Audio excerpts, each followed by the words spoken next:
Drama ಆರಂಭವಾಗುತ್ತದೆ ಹೋಂಜು ಎಂಬ ಹುಡುಗಿಯಿಂದ.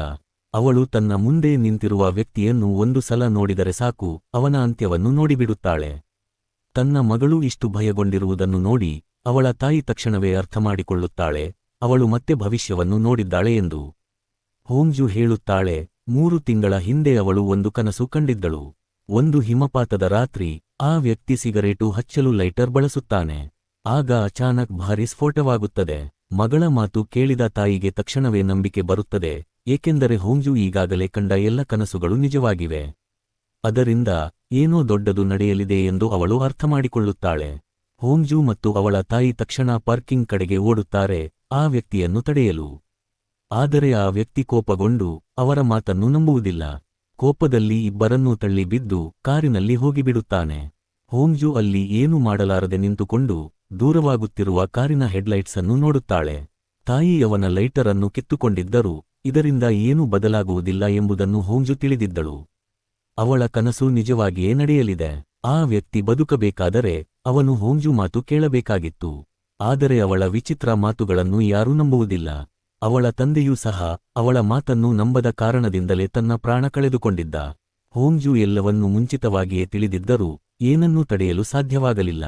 ಕೊನೆಗೆ ಅವಳು ಕಂಡದ್ದೇ ನಡೆಯಿತು, ಆ ವ್ಯಕ್ತಿ ಸ್ಫೋಟದಲ್ಲಿ ಸತ್ತನು. ಮನೆಗೆ ಹಿಂತಿರುಗಿದ ಮೇಲೆ ಹೋಂಜು ಗಾಢ ನಿದ್ರೆಗೆ ಜಾರುತ್ತಾಳೆ. ಕನಸಿನಲ್ಲಿ ಅವಳು ತನ್ನನ್ನು ಆಸ್ಪತ್ರೆಯಲ್ಲಿ ಎಚ್ಚರವಾಗುತ್ತಿರುವಂತೆ ನೋಡುತ್ತಾಳೆ ಮತ್ತು ತನ್ನ ತಾಯಿ ಅಪಘಾತದಲ್ಲಿ ಸತ್ತಿದ್ದಾಳೆ ಎಂದು ಅರ್ಥಮಾಡಿಕೊಳ್ಳುತ್ತಾಳೆ. ಭಯದಿಂದ ಹೋಂಜು ಎಚ್ಚರವಾಗುತ್ತಾಳೆ. ಅವಳ ಸ್ಥಿತಿ ತುಂಬಾ ಕೆಟ್ಟದಾಗುತ್ತದೆ, ಕಣ್ಣುಗಳು ಉಬ್ಬುತ್ತವೆ, ಮನಸ್ಸು ಗೊಂದಲದಿಂದ ತುಂಬುತ್ತದೆ. ಅವಳು ತನ್ನ ಕನಸುಗಳ ಪ್ರತಿಯೊಂದು ಸಣ್ಣ ವಿಷಯವನ್ನು ಗಮನದಿಂದ ಬರೆಯುತ್ತಾಳೆ. ಕೊಠಡಿಯಿಂದ ಹೊರಗೆ ಬಂದಾಗ ಟಿವಿಯಲ್ಲಿ ಬ್ರೇಕಿಂಗ್ ನ್ಯೂಸ್ ಬರುತ್ತಿರುತ್ತದೆ. ಅವಳು ಕನಸಿನಲ್ಲಿ ಕಂಡದ್ದೇ ಘಟನೆ ಅದೇ ರೀತಿಯಲ್ಲಿ ನಡೆದಿದೆ. ಕಪ್ಪು ಬಟ್ಟೆ ಧರಿಸಿದ ಆ ವ್ಯಕ್ತಿ ಪೆಟ್ರೋಲ್ ಪಂಪ್ ಬಳಿ ಸಿಗರೇಟು ಸೇದುತ್ತಿದ್ದಾಗ ಭಾರೀ ಸ್ಫೋಟದಲ್ಲಿ ಸತ್ತು ಹೋಗಿದ್ದಾನೆ. ಇದು ಕೇಳಿದ ಹೋಂಜು ಸಂಪೂರ್ಣವಾಗಿ ಮುರಿದು ಹೋಗುತ್ತಾಳೆ. ಅವಳಿಗೆ ತಾನು ಹುಚ್ಚಾಗಿದ್ದೇನೆ ಎಂಬ ಭಾವನೆ ಬರುತ್ತದೆ. ಭಯದಿಂದ ಅವಳು ಕತ್ತರಿ ಹಿಡಿದು ತನ್ನ ಉದ್ದವಾದ ಕೂದಲನ್ನು ಕತ್ತರಿಸಿಬಿಡುತ್ತಾಳೆ. ತಾಯಿ ಅವಳನ್ನು ತಡೆಯಲು ಪ್ರಯತ್ನಿಸುತ್ತಾಳೆ, ಆದರೆ ಹೋಂಜು ತುಂಬಾ ಭಯಗೊಂಡಿದ್ದಳು. ಅವಳಿಗೆ ತಾನು ಕಂಡ ಕನಸಿನಂತೆ ತನ್ನ ತಾಯಿಯೂ ಸಾಯಬಹುದು ಎಂಬ ಭಯ ಕಾಡುತ್ತದೆ. ಎಲ್ಲರೂ ಒಂದೊಬ್ಬರಾಗಿ ಭಯಾನಕವಾಗಿ ಸಾಯುತ್ತಿರುವಂತೆ ಅವಳಿಗೆ ಅನಿಸುತ್ತದೆ. ಸ್ವಲ್ಪ ಶಾಂತವಾದ ನಂತರ ಹೋಂಜು ತನ್ನ ತಾಯಿಗೆ ಎಲ್ಲವನ್ನೂ ಹೇಳುತ್ತಾಳೆ. ತಾಯಿ ಅವಳನ್ನು ಸಮಾಧಾನಪಡಿಸುತ್ತಾಳೆ. ನಾನು ಇಷ್ಟು ಸುಲಭವಾಗಿ ಸಾಯೋದಿಲ್ಲ ಎಂದು ಹೇಳುತ್ತಾಳೆ. ಹಾಗೇ ನಗುತ್ತಾ, ನಿನಗೆ ಚಿಕ್ಕ ಕೂದಲು ತುಂಬಾ ಚೆನ್ನಾಗಿ ಸೂಟ್ ಆಗ್ತಿದೆ ಎಂದು ಹೇಳುತ್ತಾಳೆ. ನಂತರ ಹೊಸ ದಿನ ಶುರುವಾಗುತ್ತದೆ. ಅದೇ ದಿನ ಹೋಂಜು ಮನೆಯ ಮುಂದೆ ಹೊಸ ನೆರೆಹೊರೆಯವರು ಬಂದು ವಾಸಕ್ಕೆ ಸೇರುತ್ತಾರೆ. ಇಬ್ಬರು ತುಂಬಾ ಹ್ಯಾಂಡ್ಸಮ್ ಹುಡುಗರು. ತಾಯಿ ತುಂಬಾ ಖುಷಿಪಡುತ್ತಾಳೆ, ಆದರೆ ಹೋಂಜು ಭಯಗೊಂಡು ಹೋಗುತ್ತಾಳೆ. ಏಕೆಂದರೆ ಅವಳು ಜಾನ್ ಅನ್ನು ತಕ್ಷಣ ಗುರುತಿಸುತ್ತಾಳೆ, ಅವಳು ಕನಸಿನಲ್ಲಿ ಅಪ್ಪಿಕೊಂಡಿದ್ದ ಅದೇ ಹುಡುಗ. ಆ ಅನಾಹುತವನ್ನು ತಪ್ಪಿಸಲು ಹೋಂಜು ಹೊಸ ನೆರೆಹೊರೆಯವನಿಂದ ದೂರ ಇರಬೇಕೆಂದು ತೀರ್ಮಾನಿಸುತ್ತಾಳೆ. ಅವಳು ತಣ್ಣಗೆ, ನಿರ್ಲಕ್ಷ್ಯವಾಗಿ ವರ್ತಿಸಿ ಅವನನ್ನು ದೂರ ತಳ್ಳಲು ಯತ್ನಿಸುತ್ತಾಳೆ.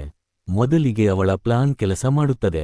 ಬಸ್ ಸ್ಟಾಪ್ ಬಳಿ ನಿಂತು ಖುಷಿಪಡುತ್ತಿದ್ದಾಗ ಜಾನ್ ಅಲ್ಲಿ ಬರುತ್ತಾನೆ ಮತ್ತು ಅವಳ ಹತ್ತಿರ ಕುಳಿತುಕೊಳ್ಳುತ್ತಾನೆ. ಹೋಂಜು ಸೀಟ್ ಬದಲಿಸುತ್ತಾಳೆ, ಆದರೆ ಜಾನ್ ಮತ್ತೆ ಅವಳ ಹತ್ತಿರ ಬರುತ್ತಾನೆ. ಹೋಂಜುಗೆ ಅವನು ಫ್ಲರ್ಟ್ ಮಾಡಲು ತನ್ನ ಹಿಂದೆ ಬರುತ್ತಿದ್ದಾನೆ ಅನ್ನಿಸುತ್ತದೆ. ಕೋಪದಲ್ಲಿ ಅವಳು ನೇರವಾಗಿ ಹೇಳುತ್ತಾಳೆ, ನನಗೆ ನಿನ್ನ ಮೇಲೆ ಆಸಕ್ತಿಯಿಲ್ಲ. ಆದರೆ ನಿಜವಾಗಿ ಜಾನ್ ಅಲ್ಲಿದ್ದ ವಿದ್ಯಾರ್ಥಿಗಳಿಗೆ ಕುಳಿತುಕೊಳ್ಳಲು ಜಾಗ ಕೊಡುತ್ತಿದ್ದನು. ಇದು ತಿಳಿದು ಹೋಂಜು ಲಜ್ಜೆಯಿಂದ ಬೇಗನೆ ಬಸ್ಗೆ ಏರುತ್ತಾಳೆ. ಬಸ್ ಹೊರಟ ನಂತರ ಜಾನ್ಗೆ ಅರ್ಥವಾಗುತ್ತದೆ, ಆ ಧ್ವನಿ ತನ್ನ ನೆರೆಹೊರೆಯ ಹುಡುಗಿಯದ್ದೇ ಆಗಿತ್ತು. ಅದೇ ದಿನ ಜಾನ್ಗೆ ಪ್ರಾಸಿಕ್ಯೂಟರ್ ಆಗಿ ಮೊದಲ ದಿನ. ಖುಷಿಯಲ್ಲಿ ಅವನು ಆಫೀಸ್ ಮುಂದೆ ಸೆಲ್ಫಿ ತೆಗೆದುಕೊಳ್ಳುತ್ತಾನೆ, ತನ್ನ ಸಹೋದ್ಯೋಗಿಗಳು ಅವನನ್ನು ವಿಚಿತ್ರವಾಗಿ ನೋಡುತ್ತಿರುವುದನ್ನು ಗಮನಿಸದೆ. ಅಷ್ಟರಲ್ಲಿ ಅವನಿಗೆ ಬೋಗಂ ಧ್ವನಿ ಕೇಳುತ್ತದೆ. ಮೊದಲು ಅವರು ಟೀಚರ್ ಮತ್ತು ಸ್ಟೂಡೆಂಟ್ ಆಗಿದ್ದರು, ಆದರೆ ಈಗ ಸಹೋದ್ಯೋಗಿಗಳಾಗಿದ್ದಾರೆ. ಅವರ ಸಂಬಂಧ ಚೆನ್ನಾಗಿಲ್ಲ. ಹಳೆಯ ಟೀಚರ್ನು ಇಲ್ಲಿ ನೋಡಿ ಜಾನ್ಗೆ ವಿಚಿತ್ರವಾಗಿ ಅನಿಸುತ್ತದೆ. ಅವನಿಗೆ 13 ವರ್ಷಗಳ ಹಿಂದಿನ ಒಂದು ಘಟನೆ ನೆನಪಾಗುತ್ತದೆ. ಆ ಸಮಯದಲ್ಲಿ ಬೋಗಂ ಅವನ ಟ್ಯೂಟರ್ ಆಗಿದ್ದ. ಜಾನ್ನ ಓದು ದಿನದಿಂದ ದಿನಕ್ಕೆ ಕೆಳಗೆ ಇಳಿಯುತ್ತಿತ್ತು. ಅವನ ತಂದೆ ಒಂದು ನಿಯಮ ಇಟ್ಟಿದ್ದ, ರ್ಯಾಂಕ್ ಒಂದು ಹಂತ ಮೇಲೇರಿದರೆ 10,000 ವೋನ್ ಬಹುಮಾನ. ಈ ಹಣದ ಲಾಲಸೆಯಿಂದ ಬೋಗಂ ಒಂದು ಅಪಾಯಕರ ಐಡಿಯಾ ಕೊಡುತ್ತಾನೆ, ನಕಲಿ ರಿಪೋರ್ಟ್ ಕಾರ್ಡ್ ಮಾಡೋಣ ಎಂದು. ಮೊದಲಿಗೆ ಜಾನ್ ನಿರಾಕರಿಸುತ್ತಾನೆ, ಆದರೆ ಅರ್ಧ ಹಣ ಕೊಡುತ್ತೇನೆ ಎಂದಾಗ ಒಪ್ಪುತ್ತಾನೆ. ಆ ನಿರ್ಧಾರ ಅವನ ಜೀವನವೇ ಬದಲಿಸಿತು. ಪ್ಲಾನ್ ಯಶಸ್ವಿಯಾಯಿತು. ಜಾನ್ಗೆ ಸಾಕಷ್ಟು ಹಣ ಸಿಕ್ಕಿತು, ಅವನು ತನ್ನ ಕನಸಿನ ಬೈಕ್ ಕೊಂಡುಕೊಂಡ. ಆದರೆ ಒಂದು ದಿನ ಬೋಗಮ್ ಅದೇ ಬೈಕ್ ಓಡಿಸುತ್ತಾ ಅಪಘಾತಕ್ಕೊಳಗಾದ. ಭಯದಲ್ಲಿ ಅವನು ಎಲ್ಲಾ ತಪ್ಪನ್ನು ಜಾನ್ ಮೇಲೆ ಹಾಕಿದ. ಹಾಗೆ, ನೀನು ಹೊಣೆ ಹೊತ್ತುಕೊಳ್ಳದಿದ್ದರೆ ನಿನ್ನ ಮೇಲೆ ಸುಳ್ಳು ಸಾಕ್ಷಿ ಸೃಷ್ಟಿಸುತ್ತೇನೆ ಎಂದು ಬೆದರಿಸಿದ. ಪೊಲೀಸರು ಬಂದು ಜಾನ್ ಅನ್ನು ಬಂಧಿಸಿದರು. ಠಾಣೆಯಲ್ಲಿ ಅವನ ತಂದೆ ಕೋಪದಿಂದ ಕೇಳಿದರೂ ಹಣ ಎಲ್ಲಿಂದ ಬಂದಿತು? ಜಾನ್ ಹೇಳಿದರೂ ನಂಬಲಿಲ್ಲ. ಕೋಪದಲ್ಲಿ ಜಾನ್ ಸತ್ಯ ಹೇಳಿಬಿಟ್ಟ, ರಿಪೋರ್ಟ್ ಕಾರ್ಡ್ ನಕಲಿ ಅಂತ. ಇದರಿಂದ ಅವನ ತಂದೆ ಸಂಪೂರ್ಣ ಕುಸಿದುಬಿಟ್ಟರು. ಜಾನ್ ಕೂಡ ತಕ್ಷಣ ಪಶ್ಚಾತ್ತಾಪಪಟ್ಟ. ವರ್ಷಗಳ ನಂತರ ಜಾನ್ ಪ್ರಾಸಿಕ್ಯೂಟರ್ ಆಗಿದ್ದ. ಈ ಬಾರಿ ಅವನು ತೀರ್ಮಾನಿಸಿದ್ದ, ಹಳೆಯ ತಪ್ಪು ಮರುಕಳಿಸೋದಿಲ್ಲ. ಆ ಸಂಜೆ ಜಾನ್ ತನ್ನ ಹೊಸ ಕಾರ್ ಜೊತೆ ಫೋಟೋ ತೆಗೆದುಕೊಳ್ಳುತ್ತಿದ್ದಾಗ ಬೋಗಮ್ ಅನ್ನು ನೋಡುತ್ತಾನೆ. ಇನ್ನೂ ದೊಡ್ಡ ಶಾಕ್, ಅವನು ಡೇಟ್ಗೆ ಬಂದಿದ್ದ ಹುಡುಗಿ ಹೋಂಜು. ಹೋಂಜು ಕೆಲವು ಮಾತುಗಳ ನಂತರ ತನ್ನ ಬಾಯ್ಫ್ರೆಂಡ್ ಜೊತೆ ಒಳಗೆ ಹೋಗುತ್ತಾಳೆ. ಆದರೆ ಅವಳ ಮನಸ್ಸು ಅಲ್ಲಿ ಇಲ್ಲ. ಅವಳ ತಾಯಿಗೆ ಕರೆ ಸಿಗುತ್ತಿಲ್ಲ. ಅವಳು ನೆನಪಿಸಿಕೊಳ್ಳುತ್ತಾಳೆ, ಮನೆಯ ಬಾಗಿಲು ಸರಿಯಾಗಿ ಲಾಕ್ ಮಾಡಿಲ್ಲ. ಅವಳು ಡೇಟ್ ಬಿಟ್ಟು ಮನೆಗೆ ಓಡುತ್ತಾಳೆ. ಅದೇ ಸಮಯದಲ್ಲಿ ಯಾರೋ ಅಪರಿಚಿತ ವ್ಯಕ್ತಿ ಅವಳ ತಾಯಿಯನ್ನು ಹಿಂಬಾಲಿಸುತ್ತಿದ್ದ. ಭಾರೀ ಹಿಮಪಾತದಿಂದ ಟ್ಯಾಕ್ಸಿ ಸಿಗುತ್ತಿಲ್ಲ. ಬೋಗಮ್ ತನ್ನ ಡ್ರೈವಿಂಗ್ ಸ್ಕಿಲ್ ತೋರಿಸಲು ಯತ್ನಿಸುತ್ತಾನೆ. ಅಷ್ಟರಲ್ಲಿ ತಾಯಿಯ ಕರೆ ಬರುತ್ತದೆ, ನಾನು ಸುರಕ್ಷಿತವಾಗಿದ್ದೇನೆ ಎಂದು. ಹೋಂಜುಗೆ ಸ್ವಲ್ಪ ನೆಮ್ಮದಿ. ಮಜಾಕ್ಕಾಗಿ ಅವಳು ಕೇಳುತ್ತಾಳೆ, ಏನಾದರೂ ಆದರೆ ನನ್ನ ತಾಯಿಯನ್ನು ಉಳಿಸಬಲ್ಲೆಯಾ? ಬೋಗಮ್ ಹೌದು ಎನ್ನುತ್ತಾನೆ. ಆದರೆ ಚಾಲನೆ ವೇಳೆ ಅಲ್ಪ ಅಲಕ್ಷ್ಯದಿಂದ ಭಾರೀ ಅಪಘಾತವಾಗುತ್ತದೆ. ಹೋಂಜು ಆಸ್ಪತ್ರೆಯಲ್ಲಿ ಎಚ್ಚರವಾಗುತ್ತಾಳೆ. 10 ತಿಂಗಳು ಕೋಮಾದಲ್ಲಿದ್ದಳು. ಅವಳ ತಾಯಿ ಸ್ಟ್ರೋಕ್ನಿಂದ ಸತ್ತಿದ್ದಾಳೆ. ತಾಯಿ ಮನೆ ಮಾರಾಟ ಮಾಡಿ ಚಿಕಿತ್ಸೆಗಾಗಿ ಹಣ ಹಾಕಿದ್ದಳು. ದಿನರಾತ್ರಿ ಕೆಲಸ ಮಾಡಿದ್ದಳು, ಮಗಳು ಎಚ್ಚರವಾಗಲಿ ಅನ್ನೋ ಒಂದು ಆಶೆಯೊಂದಿಗೆ. ಹೋಂಜು ತುಂಬಾ ತಡವಾಗಿ ಎಚ್ಚರವಾದಳು. ಇದರಿಂದ ಅವಳ ಹೃದಯ ಮುರಿದುಹೋಯಿತು. ಅವಳ ಕನಸು ನಿಜವಾಗಿತ್ತು. ಇನ್ನೊಂದು ಶಾಕ್, ಅಪಘಾತಕ್ಕೆ ಅವಳನ್ನೇ ಹೊಣೆಗಾರ್ತಿ ಮಾಡಲಾಗುತ್ತದೆ. ನಿಜವಾಗಿ ಅವಳು ಪೀಡಿತೆ, ಆದರೆ ಕಾನೂನಿಗೆ ಅವಳು ಅಪರಾಧಿ. ಬೋಗಮ್ ಸುಳ್ಳು ಸಾಕ್ಷಿ ಕೊಟ್ಟಿದ್ದನು. ಅವಳನ್ನು ಡ್ರೈವರ್ ಸೀಟ್ಗೆ ಎಳೆದು ಸೀನ್ ಬದಲಿಸಿದ್ದ. ಹೋಂಜು ಏನನ್ನೂ ಸಾಬೀತು ಮಾಡಲಾಗಲಿಲ್ಲ. ನಿರಾಶೆಯಲ್ಲಿ ಅವಳು ಮೇಲ್ಮಹಡಿಗೆ ಹೋಗಿ ಜೀವನ ಅಂತ್ಯ ಮಾಡಲು ಯತ್ನಿಸುತ್ತಾಳೆ. ಜಾನ್ ತಡೆಯಲು ಯತ್ನಿಸಿದರೂ ಸಾಧ್ಯವಾಗುವುದಿಲ್ಲ. ಅವನು ಕಿರುಚುತ್ತಾನೆ. ಆಗ ಅವನಿಗೆ ಎಚ್ಚರವಾಗುತ್ತದೆ, ಇದು ಕೇವಲ ಜಾನ್ನ ಕನಸು. ಆದರೆ ವಿಚಿತ್ರ, ಇದೇ ದಿನ ಆ ಘಟನೆಗಳು ನಡೆಯಲಿವೆ. ಅವನು ರೆಸ್ಟೋರೆಂಟ್ಗೆ ಹೋಗುತ್ತಾನೆ. ಎಲ್ಲವೂ ಅವನು ಕಂಡ ಹಾಗೆಯೇ ನಡೆಯುತ್ತಿದೆ. ಅವನು ಬೋಗಮ್ ಮತ್ತು ಹೋಂಜು ಅವರನ್ನು ತಡೆಯಲು ಪ್ರಯತ್ನಿಸುತ್ತಾನೆ, ಆದರೆ ಸಾಧ್ಯವಾಗುವುದಿಲ್ಲ. ಕೊನೆಗೆ ಅವನು ತನ್ನ ಕಾರಿನಿಂದ ಅವರನ್ನು ಹಿಂಬಾಲಿಸುತ್ತಾನೆ. ಹಿಮ ಬೀಳ್ತೊಡಗುತ್ತದೆ. ಕನಸು ನಿಜವಾಗುತ್ತಿದೆ. ಅಪಘಾತವಾಗುವ ಕ್ಷಣದಲ್ಲಿ ಜಾನ್ ತನ್ನ ಕಾರ್ನು ಅವರ ಕಾರ್ಗೆ ಹೊಡೆದು ನಿಲ್ಲಿಸುತ್ತಾನೆ. ಅವನು ಹೊರಗೆ ಓಡಿ ಕಾರ್ ಬಾಗಿಲು ತೆಗೆಯುತ್ತಾನೆ. ಹೋಂಜು ಆಶ್ಚರ್ಯಗೊಳ್ಳುತ್ತಾಳೆ. ಎಲ್ಲವೂ ಸುರಕ್ಷಿತವಾಗಿದೆ. ಜಾನ್ ಮೊದಲ ಬಾರಿಗೆ ನೆಮ್ಮದಿ ಅನುಭವಿಸುತ್ತಾನೆ. ಅವನು ವಿಧಿಯನ್ನು ಬದಲಿಸಿದ್ದಾನೆ. ಆದರೆ ಬೋಗಮ್ ಕೋಪದಿಂದ ಕುದಿಯುತ್ತಾನೆ. ಜಾನ್ ತನ್ನ ಕನಸು ವಿವರಿಸುತ್ತಾನೆ. ಬೋಗಮ್ ಅದನ್ನು ತಳ್ಳಿಬಿಡುತ್ತಾನೆ. ಆದರೆ ಹೋಂಜು ಎಲ್ಲವನ್ನೂ ಅರ್ಥಮಾಡಿಕೊಂಡಿದ್ದಾಳೆ. ಅವಳು ನಿಧಾನವಾಗಿ ಜಾನ್ ಹತ್ತಿರ ಬರುತ್ತಾಳೆ. ಚಳಿಯಿಂದ ನಡುಗುತ್ತಾ ಅವನನ್ನು ಅಪ್ಪಿಕೊಳ್ಳುತ್ತಾಳೆ ಮತ್ತು ಹೇಳುತ್ತಾಳೆ, ನನಗೆ ನಿನ್ನ ಮೇಲೆ ನಂಬಿಕೆ ಇದೆ. ಹೋಂಜು ಜಾನ್ ಮೇಲೆ ನಂಬಿಕೆ ಇಡಲು ಸಿದ್ಧಳಾಗಿದ್ದಳು. ಅವಳು ನಿಧಾನವಾಗಿ ಜಾನ್ ಹತ್ತಿರಕ್ಕೆ ಬಂದು ಚಳಿಯಿಂದ ನಡುಗುತ್ತಾ ಅವನನ್ನು ಅಪ್ಪಿಕೊಂಡಳು. ನನಗೆ ನಿನ್ನ ಮೇಲೆ ನಂಬಿಕೆ ಇದೆ ಅಷ್ಟೇ ಹೇಳಿದಳು. ಈ ಮಾತು ಕೇಳುತ್ತಿದ್ದಂತೆ ಜಾನ್ ಮನಸ್ಸು ತುಂಬಿಬಿಟ್ಟಿತು. ಪೊಲೀಸರು ಸ್ಥಳಕ್ಕೆ ಬಂದಾಗ ಜಾನ್ ಮತ್ತು ಹೋಂಜು ಇಬ್ಬರನ್ನೂ ಆಸ್ಪತ್ರೆಗೆ ಕರೆದೊಯ್ಯಲಾಯಿತು. ಆಂಬ್ಯುಲೆನ್ಸ್ನಲ್ಲಿ ಜಾನ್ ತನ್ನ ಕನಸಿನ ಸಂಪೂರ್ಣ ಕಥೆಯನ್ನು ಹೇಳಿದ. ಅವನಿಗೆ ಹೋಂಜು ನಂಬಲಾರಳೇನೋ ಅನ್ನಿಸಿತ್ತು. ಆದರೆ ಹೋಂಜು ಹೇಳಿದಳು, ಅವಳಿಗೂ ಇಂತಹ ವಿಚಿತ್ರ ಕನಸುಗಳು ಬರುತ್ತವೆ ಎಂದು. ವ್ಯತ್ಯಾಸ ಏನೆಂದರೆ, ಈ ಬಾರಿ ಜಾನ್ ಕನಸಿನ ಅಂತ್ಯವನ್ನು ಬದಲಿಸಿದ್ದನು. ಹೋಂಜು ಮತ್ತೊಂದು ಆಶ್ಚರ್ಯಕರ ವಿಷಯ ಹೇಳಿದಳು, ಈಗ ತಪ್ಪಿಸಿಕೊಂಡ ಆ ಅಪಘಾತ ಬೇರೆ ಯಾರಿಗಾದರೂ ವರ್ಗಾಯಿಸಬಹುದು. ಒಳ್ಳೆಯದಾಗಲಿ ಕೆಟ್ಟದಾಗಲಿ, ಇನ್ನು ಎಲ್ಲವೂ ಬದಲಾಗಬಹುದು. ಜಾನ್ ಕಾರಣದಿಂದ ಬದುಕಿದ ನಂತರ ಹೋಂಜು ನಿಧಾನವಾಗಿ ಅವನ ಕಡೆಗೆ ಆಕರ್ಷಿತರಾಗತೊಡಗಿದಳು. ಪ್ರತಿ ಬೆಳಗ್ಗೆ ಎದ್ದ ಮೇಲೆ ಜಾನ್ ತನ್ನ ಕನಸಿನಲ್ಲಿ ಹೋದ ದಾರಿಗಳನ್ನೇ ಅವಳು ಹೋಗುತ್ತಿದ್ದಳು. ಯಾವಾಗಲಾದರೂ ಅವನನ್ನು ಮತ್ತೆ ಭೇಟಿ ಮಾಡುವ ನಿರೀಕ್ಷೆ. ಜಾನ್ ಕೆಲಸಕ್ಕೆ ಹೋಗುವ ದಾರಿಯನ್ನು ಸಹ ಸುಲಭವಾಗಿಸಲು ಅವಳು ಪ್ರಯತ್ನಿಸುತ್ತಿದ್ದಳು. ಬಹಳ ಪ್ರಯತ್ನಗಳ ನಂತರ ಕೊನೆಗೂ ಇಬ್ಬರು ಸಬ್ವೇನಲ್ಲಿ ಭೇಟಿಯಾದರು. ಹೋಂಜು ತುಂಬಾ ಖುಷಿಯಾಗಿದ್ದಳು, ಆದರೆ ಜಾನ್ ತುಂಬಾ ದುಃಖದಲ್ಲಿದ್ದ. ಅವನು ತನ್ನ ಕನಸುಗಳ ಮೇಲೆ ನಂಬಿಕೆ ಇಡಲು ಬಯಸಲಿಲ್ಲ. ಏಕೆಂದರೆ ಯಾವಾಗಲಾದರೂ ಅವನು ಯಾರನ್ನಾದರೂ ತನ್ನ ಕನಸಿನಲ್ಲಿ ಕಷ್ಟದಲ್ಲಿ ನೋಡಿದರೆ ಅವರನ್ನು ಉಳಿಸಲು ಪ್ರಯತ್ನಿಸುತ್ತಾನೆ. ಆದರೆ ಉಳಿಸಲು ಆಗದಿದ್ದರೆ ತನ್ನನ್ನೇ ತಪ್ಪುಗಾರನಂತೆ ಭಾವಿಸುತ್ತಾನೆ. ಹೋಂಗ್ಜು ಈ ನೋವನ್ನು ಅರ್ಥಮಾಡಿಕೊಳ್ಳುತ್ತಿದ್ದಳು. ಆದ್ದರಿಂದ ಜಾನ್ ಈ ಎಲ್ಲವನ್ನೂ ಮರೆತು ಬಿಡೋಣ ಎಂದನು. ಆದರೆ ಹೋಂಗ್ಜು ನಿರಾಕರಿಸಿದಳು, ಏಕೆಂದರೆ ಇಷ್ಟು ವರ್ಷಗಳಲ್ಲಿ ಮೊದಲ ಬಾರಿಗೆ ಅವಳ ಕನಸುಗಳನ್ನು ಬದಲಾಯಿಸಬಲ್ಲ ವ್ಯಕ್ತಿ ಸಿಕ್ಕಿದ್ದನು. ಜಾನ್ ಅವಳು ವರ್ಷಗಳಿಂದ ಹುಡುಕುತ್ತಿದ್ದ ಅದೇ ವ್ಯಕ್ತಿ. ಆ ಕಾರಣದಿಂದ ಅವಳು ಬೋಗಮ್ ಜೊತೆ ತಣ್ಣನೆಯ ಮನಸ್ಸಿನಿಂದ ಬ್ರೇಕಪ್ ಮಾಡಿಕೊಂಡಳು. ಇದರ ನಡುವೆ ಒಂದು ಇಂಟರ್ನ್ಯಾಷನಲ್ ಪಿಯಾನೋ ಪ್ರದರ್ಶನದ ವೇಳೆ ಗೃಹ ಹಿಂಸೆಯ ಪ್ರಕರಣ ಹೊರಬಂದಿತು. ಪೊಲೀಸರು ತಕ್ಷಣ ಗಂಡನನ್ನು ಬಂಧಿಸಿದರೂ ಸೌಂಡ್ ಕೋಪದಿಂದ ಉರಿಯುತ್ತಿತ್ತು. ಅವಳ ತಾಯಿ ಭಾರಿಯಾಗಿ ಹೊಡೆತಕ್ಕೊಳಗಾಗಿ ಅಚೇತನವಾಗಿದ್ದಳು. ಈಗ ಸೌಂಡ್ಗೆ ಒಂದೇ ಆಸೆ, ಪ್ರತೀಕಾರ. ಒಳ್ಳೆಯದಾಗಿ ಒಂದು ಸ್ನೇಹಿತ ಸಮಯಕ್ಕೆ ತಡೆದನು. ಸೌಂಡ್ಗೆ ಗೊತ್ತಿತ್ತು ಅವಳ ತಂದೆಗೆ ಶಿಕ್ಷೆ ಆಗುವುದಿಲ್ಲ, ಏಕೆಂದರೆ ಪ್ರಾಸಿಕ್ಯೂಷನ್ ದುರ್ಬಲವಾಗಿತ್ತು ಮತ್ತು ವಕೀಲ ಬೋಗಮ್ ತುಂಬಾ ಚತುರ. ಅವನು ಪ್ರತಿಯೊಂದು ಘಟನೆಗೂ ತನ್ನ ಕ್ಲೈಂಟ್ಗೆ ಅನುಕೂಲವಾಗುವಂತೆ ಕಥೆಯನ್ನು ತಿರುಗಿಸುತ್ತಿದ್ದ. ಲಿಫ್ಟ್ನಲ್ಲಿ ನಡೆದ ಭೀಕರ ಹಲ್ಲೆಯನ್ನು ಕೂಡ ಸಣ್ಣ ಜಗಳ ಅಂತ ತೋರಿಸುತ್ತಿದ್ದ. ಕಾನೂನು ಕೂಡ ಪೀಡಿತೆ ತಾನೇ ಶಿಕ್ಷೆ ಕೇಳಿದಾಗ ಮಾತ್ರ ಚಲಿಸುತ್ತಿತ್ತು. ಆದರೆ ಸೌಂಡ್ಗೆ ಗೊತ್ತಿತ್ತು ಅವಳ ತಾಯಿ ಕಾನೂನಿಗಿಂತ ತನ್ನ ಗಂಡನನ್ನೇ ಹೆಚ್ಚು ಭಯಪಡುತ್ತಾಳೆ. ಆದರೂ ಸೌಂಡ್ ತನ್ನ ತಾಯಿಯನ್ನು ಈ ನರಕದಿಂದ ಬಿಡುಗಡೆ ಮಾಡಬೇಕೆಂದು ಬಯಸುತ್ತಾಳೆ. ಇನ್ನೊಂದು ಕಡೆ ಪ್ರಾಸಿಕ್ಯೂಷನ್ ಆಫೀಸ್ನಲ್ಲಿ ಜಾನ್ ಈ ಕೇಸ್ನು ಸಾಲ್ವ್ ಮಾಡಲು ಪ್ರಯತ್ನಿಸುತ್ತಿದ್ದ. ಆದರೆ ಪ್ರತಿ ಬಾರಿ ಬೋಗಮ್ ಅಡ್ಡಿಯಾಗುತ್ತಿದ್ದ. ಕೇಸ್ ಕ್ಲೋಸ್ ಮಾಡು ಎಂದು ಒತ್ತಡ ಹಾಕುತ್ತಿದ್ದ. ಇಬ್ಬರ ನಡುವೆ ಭಾರಿ ಮುಖಾಮುಖಿ ನಡೆಯಿತು. ಯಾರೂ ಹಿಂದೆ ಸರಿಯಲಿಲ್ಲ. ಕೇಸ್ ಗೆಲ್ಲಲು ಜಾನ್ ಓವರ್ ಟೈಮ್ ಕೆಲಸ ಮಾಡತೊಡಗಿದ. ರಾತ್ರಿ ತಡವರೆಗೆ ಕೆಲಸ ಮಾಡುತ್ತಿದ್ದ. ಸಹೋದ್ಯೋಗಿಗಳಿಗೆ ಅವನು ಮದ್ಯಪಾನ ಮಾಡಿದ್ದಾನೋ ಅನ್ನಿಸಿತು. ಕೆಲಸ ಮಾಡುವಾಗಲೇ ಅವನು ಕುರ್ಚಿಯಲ್ಲಿ ನಿದ್ದೆಗೆ ಜಾರಿದ. ಕನಸಿನಲ್ಲಿ ಅವನು ತನ್ನ ತಮ್ಮನನ್ನು ಪೊಲೀಸರು ಹಿಡಿದುಕೊಂಡು ಹೋಗುತ್ತಿರುವುದನ್ನು ನೋಡಿದ. ಬೆಚ್ಚಿಬಿದ್ದ ಜಾನ್ ತಕ್ಷಣ ಕರೆ ಮಾಡಿದ. ನಂತರ ಅವನ ತಮ್ಮ ಸುರಕ್ಷಿತವಾಗಿದ್ದಾನೆ ಎಂದು ತಿಳಿದು ಸ್ವಲ್ಪ ನೆಮ್ಮದಿ. ಆದರೆ ಅವನಿಗೆ ಸಂಶಯ, ಏಕೆಂದರೆ ಅವನ ಕನಸುಗಳು ಎಂದಿಗೂ ತಪ್ಪಾಗಿರಲಿಲ್ಲ. ಸತ್ಯ ತಿಳಿಯಲು ಜಾನ್ ಹೋಂಗ್ಜು ಮನೆಗೆ ಹೋಗುತ್ತಾನೆ. ಅವನ ಮುಖ ನೋಡಿ ಹೋಂಗ್ಜು ಅರ್ಥಮಾಡಿಕೊಳ್ಳುತ್ತಾಳೆ, ಈ ಭವಿಷ್ಯದ ಸೂಚನೆಗಳು ಅವನನ್ನು ಒಳಗಿನಿಂದ ಒಡೆಯುತ್ತಿವೆ. ಇದೀಗ ಜಾನ್ಗೆ ಬೇರೆ ದಾರಿ ಇರಲಿಲ್ಲ. ಅವನು ಹೋಂಗ್ಜು ಸಹಾಯ ಕೇಳಬೇಕಾಯಿತು. ಹೆಸರು ಕೇಳುತ್ತಿದ್ದಂತೆ ಹೋಂಗ್ಜು ಬೆಚ್ಚಿಬಿದ್ದಳು. ಇದೇ ಅವಳ ಕನಸಿನಲ್ಲಿ ಕಂಡ ಹತ್ಯೆಗಾರ. ಅವಳು ಹೇಳುತ್ತಾಳೆ, ಆ ವ್ಯಕ್ತಿ ತನ್ನ ಅಣ್ಣನ ಕಾರಣದಿಂದ ಹತ್ಯೆಗಾರನಾಗಿದ್ದನು. ಅವಳ ಕನಸಿನಲ್ಲಿ ಗಂಡ ಹೆಂಡತಿ ಜಗಳ, ಗಂಡನ ಹಿಂಸಾಚಾರ, ನಂತರ ಅವರ ಮಗಳು ಸೌಂಡ್ ಮತ್ತು ಸಂಗ್ವಾನ್ ಬರುತ್ತಾರೆ. ಸಂಗ್ವಾನ್ ಕೇವಲ ತಡೆಯಲು ಯತ್ನಿಸುತ್ತಾನೆ, ಆದರೆ ಒದ್ದಾಡಾಟದಲ್ಲಿ ಅವನು ಬಾಲ್ಕನಿಯಿಂದ ಕೆಳಗೆ ಬೀಳುತ್ತಾನೆ. ಅಷ್ಟರಲ್ಲಿ ಜಾನ್ಗೆ ಅರ್ಥವಾಗುತ್ತದೆ, ಇದೇ ಅವನು ಕೈಗಾರಿಸುತ್ತಿರುವ ಕೇಸ್. ಅಪಾಯದ ಸೂಚನೆಗಳು ಇನ್ನಷ್ಟು ಗಟ್ಟಿಯಾಗುತ್ತವೆ. ಮೂವರಿಗೂ ಸ್ಪಷ್ಟ, ಒಂದು ಕ್ಷಣ ತಡವಾದರೂ ದೊಡ್ಡ ಅನಾಹುತ. ಜಾನ್ ಮತ್ತು ಹೋಂಗ್ಜು ತಕ್ಷಣ ಅಪಾರ್ಟ್ಮೆಂಟ್ಗೆ ಓಡುತ್ತಾರೆ. ಸಂಗ್ವಾನ್ಗೆ ಸತ್ಯ ಗೊತ್ತಾಗುತ್ತದೆ, ಪ್ರಾಸಿಕ್ಯೂಟರ್ ಜಾನ್ ಅವನದೇ ಅಣ್ಣ. ಅವನು ಸಂಪೂರ್ಣವಾಗಿ ಕುಸಿದುಬಿಡುತ್ತಾನೆ. ಜಾನ್ ನಿರಂತರವಾಗಿ ಕರೆ ಮಾಡುತ್ತಾನೆ, ಆದರೆ ಉತ್ತರ ಇಲ್ಲ. ಇನ್ನು ತಡ ಅಂದರೆ ಎಲ್ಲವೂ ಮುಗಿದು ಹೋಗುತ್ತದೆ. ಅವರು ತೀರ್ಮಾನಿಸುತ್ತಾರೆ, ಒಂದು ಹೆಜ್ಜೆ ಮುಂದೆ ಇರಬೇಕು. ಜಾನ್ ಲಿಫ್ಟ್ ಮುಂದೆ ನಿಂತುಕೊಂಡು ತಮ್ಮನನ್ನು ತಡೆಯಲು ಸಿದ್ಧನಾಗುತ್ತಾನೆ.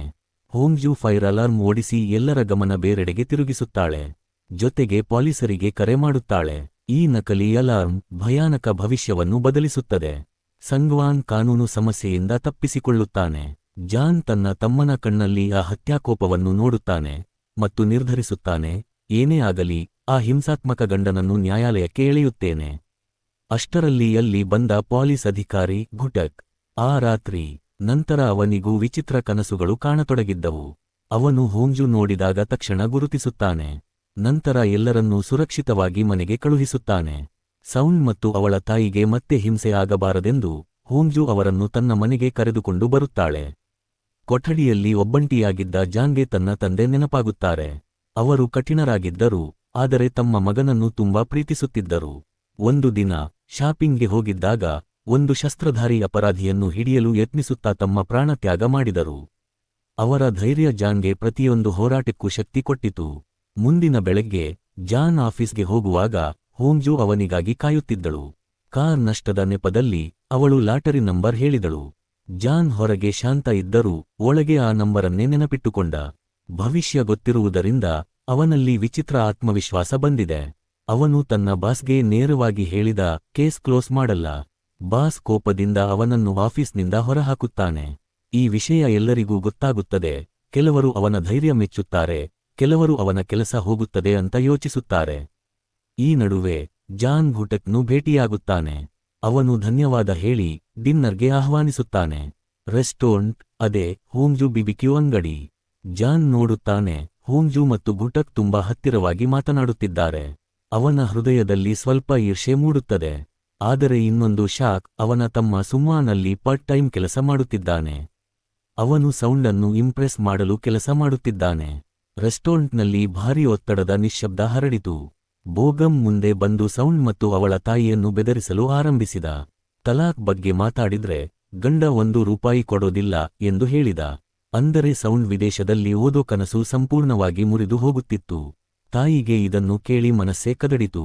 ಅವಳು ತನ್ನ ಮಗಳ ಭವಿಷ್ಯವನ್ನು ಹಾಳು ಮಾಡಿಕೊಳ್ಳಲು ಸಾಧ್ಯವಿಲ್ಲ. ಎಲ್ಲವೂ ಗುಟಕ್ ಕನಸಿನಂತೆಯೇ ನಡೆಯುತ್ತಿತ್ತು. ಗುಟಕ್ ಭಯಗೊಂಡ. ಅವನ ಕನಸಿನಲ್ಲಿ ಸೌಂಡ್ ತನ್ನ ಕೈಯನ್ನೇ ಚಾಪ್ಸ್ಟಿಕ್ನಿಂದ ಗಾಯ ಮಾಡಿಕೊಳ್ಳುತ್ತಾಳೆ. ಪರಿಸ್ಥಿತಿ ನಿಯಂತ್ರಣ ತಪ್ಪಲು ಶುರುವಾದಾಗ ಜಾನ್ ಜೋರಾಗಿ ಟೇಬಲ್ ಮೇಲೆ ಕೈ ಹೊಡೆದ. ಎಲ್ಲರ ಗಮನ ಅವನ ಕಡೆಗೆ ತಿರುಗಿತು. ಅವನು ಪ್ರಾಸಿಕ್ಯೂಟರ್ ಆಗಿ ನೇರವಾಗಿ ಹೇಳಿದ, ಇದು ಸಾಮಾನ್ಯ ಗೃಹ ಹಿಂಸೆ ಅಲ್ಲ, ಇದು ಗಂಭೀರ ಗಾಯದ ಪ್ರಕರಣ. ತಾಯಿ ಎಷ್ಟು ಅಳಿದರೂ ಜಾನ್ ಹಿಂದೆ ಸರಿಯುವುದಿಲ್ಲ.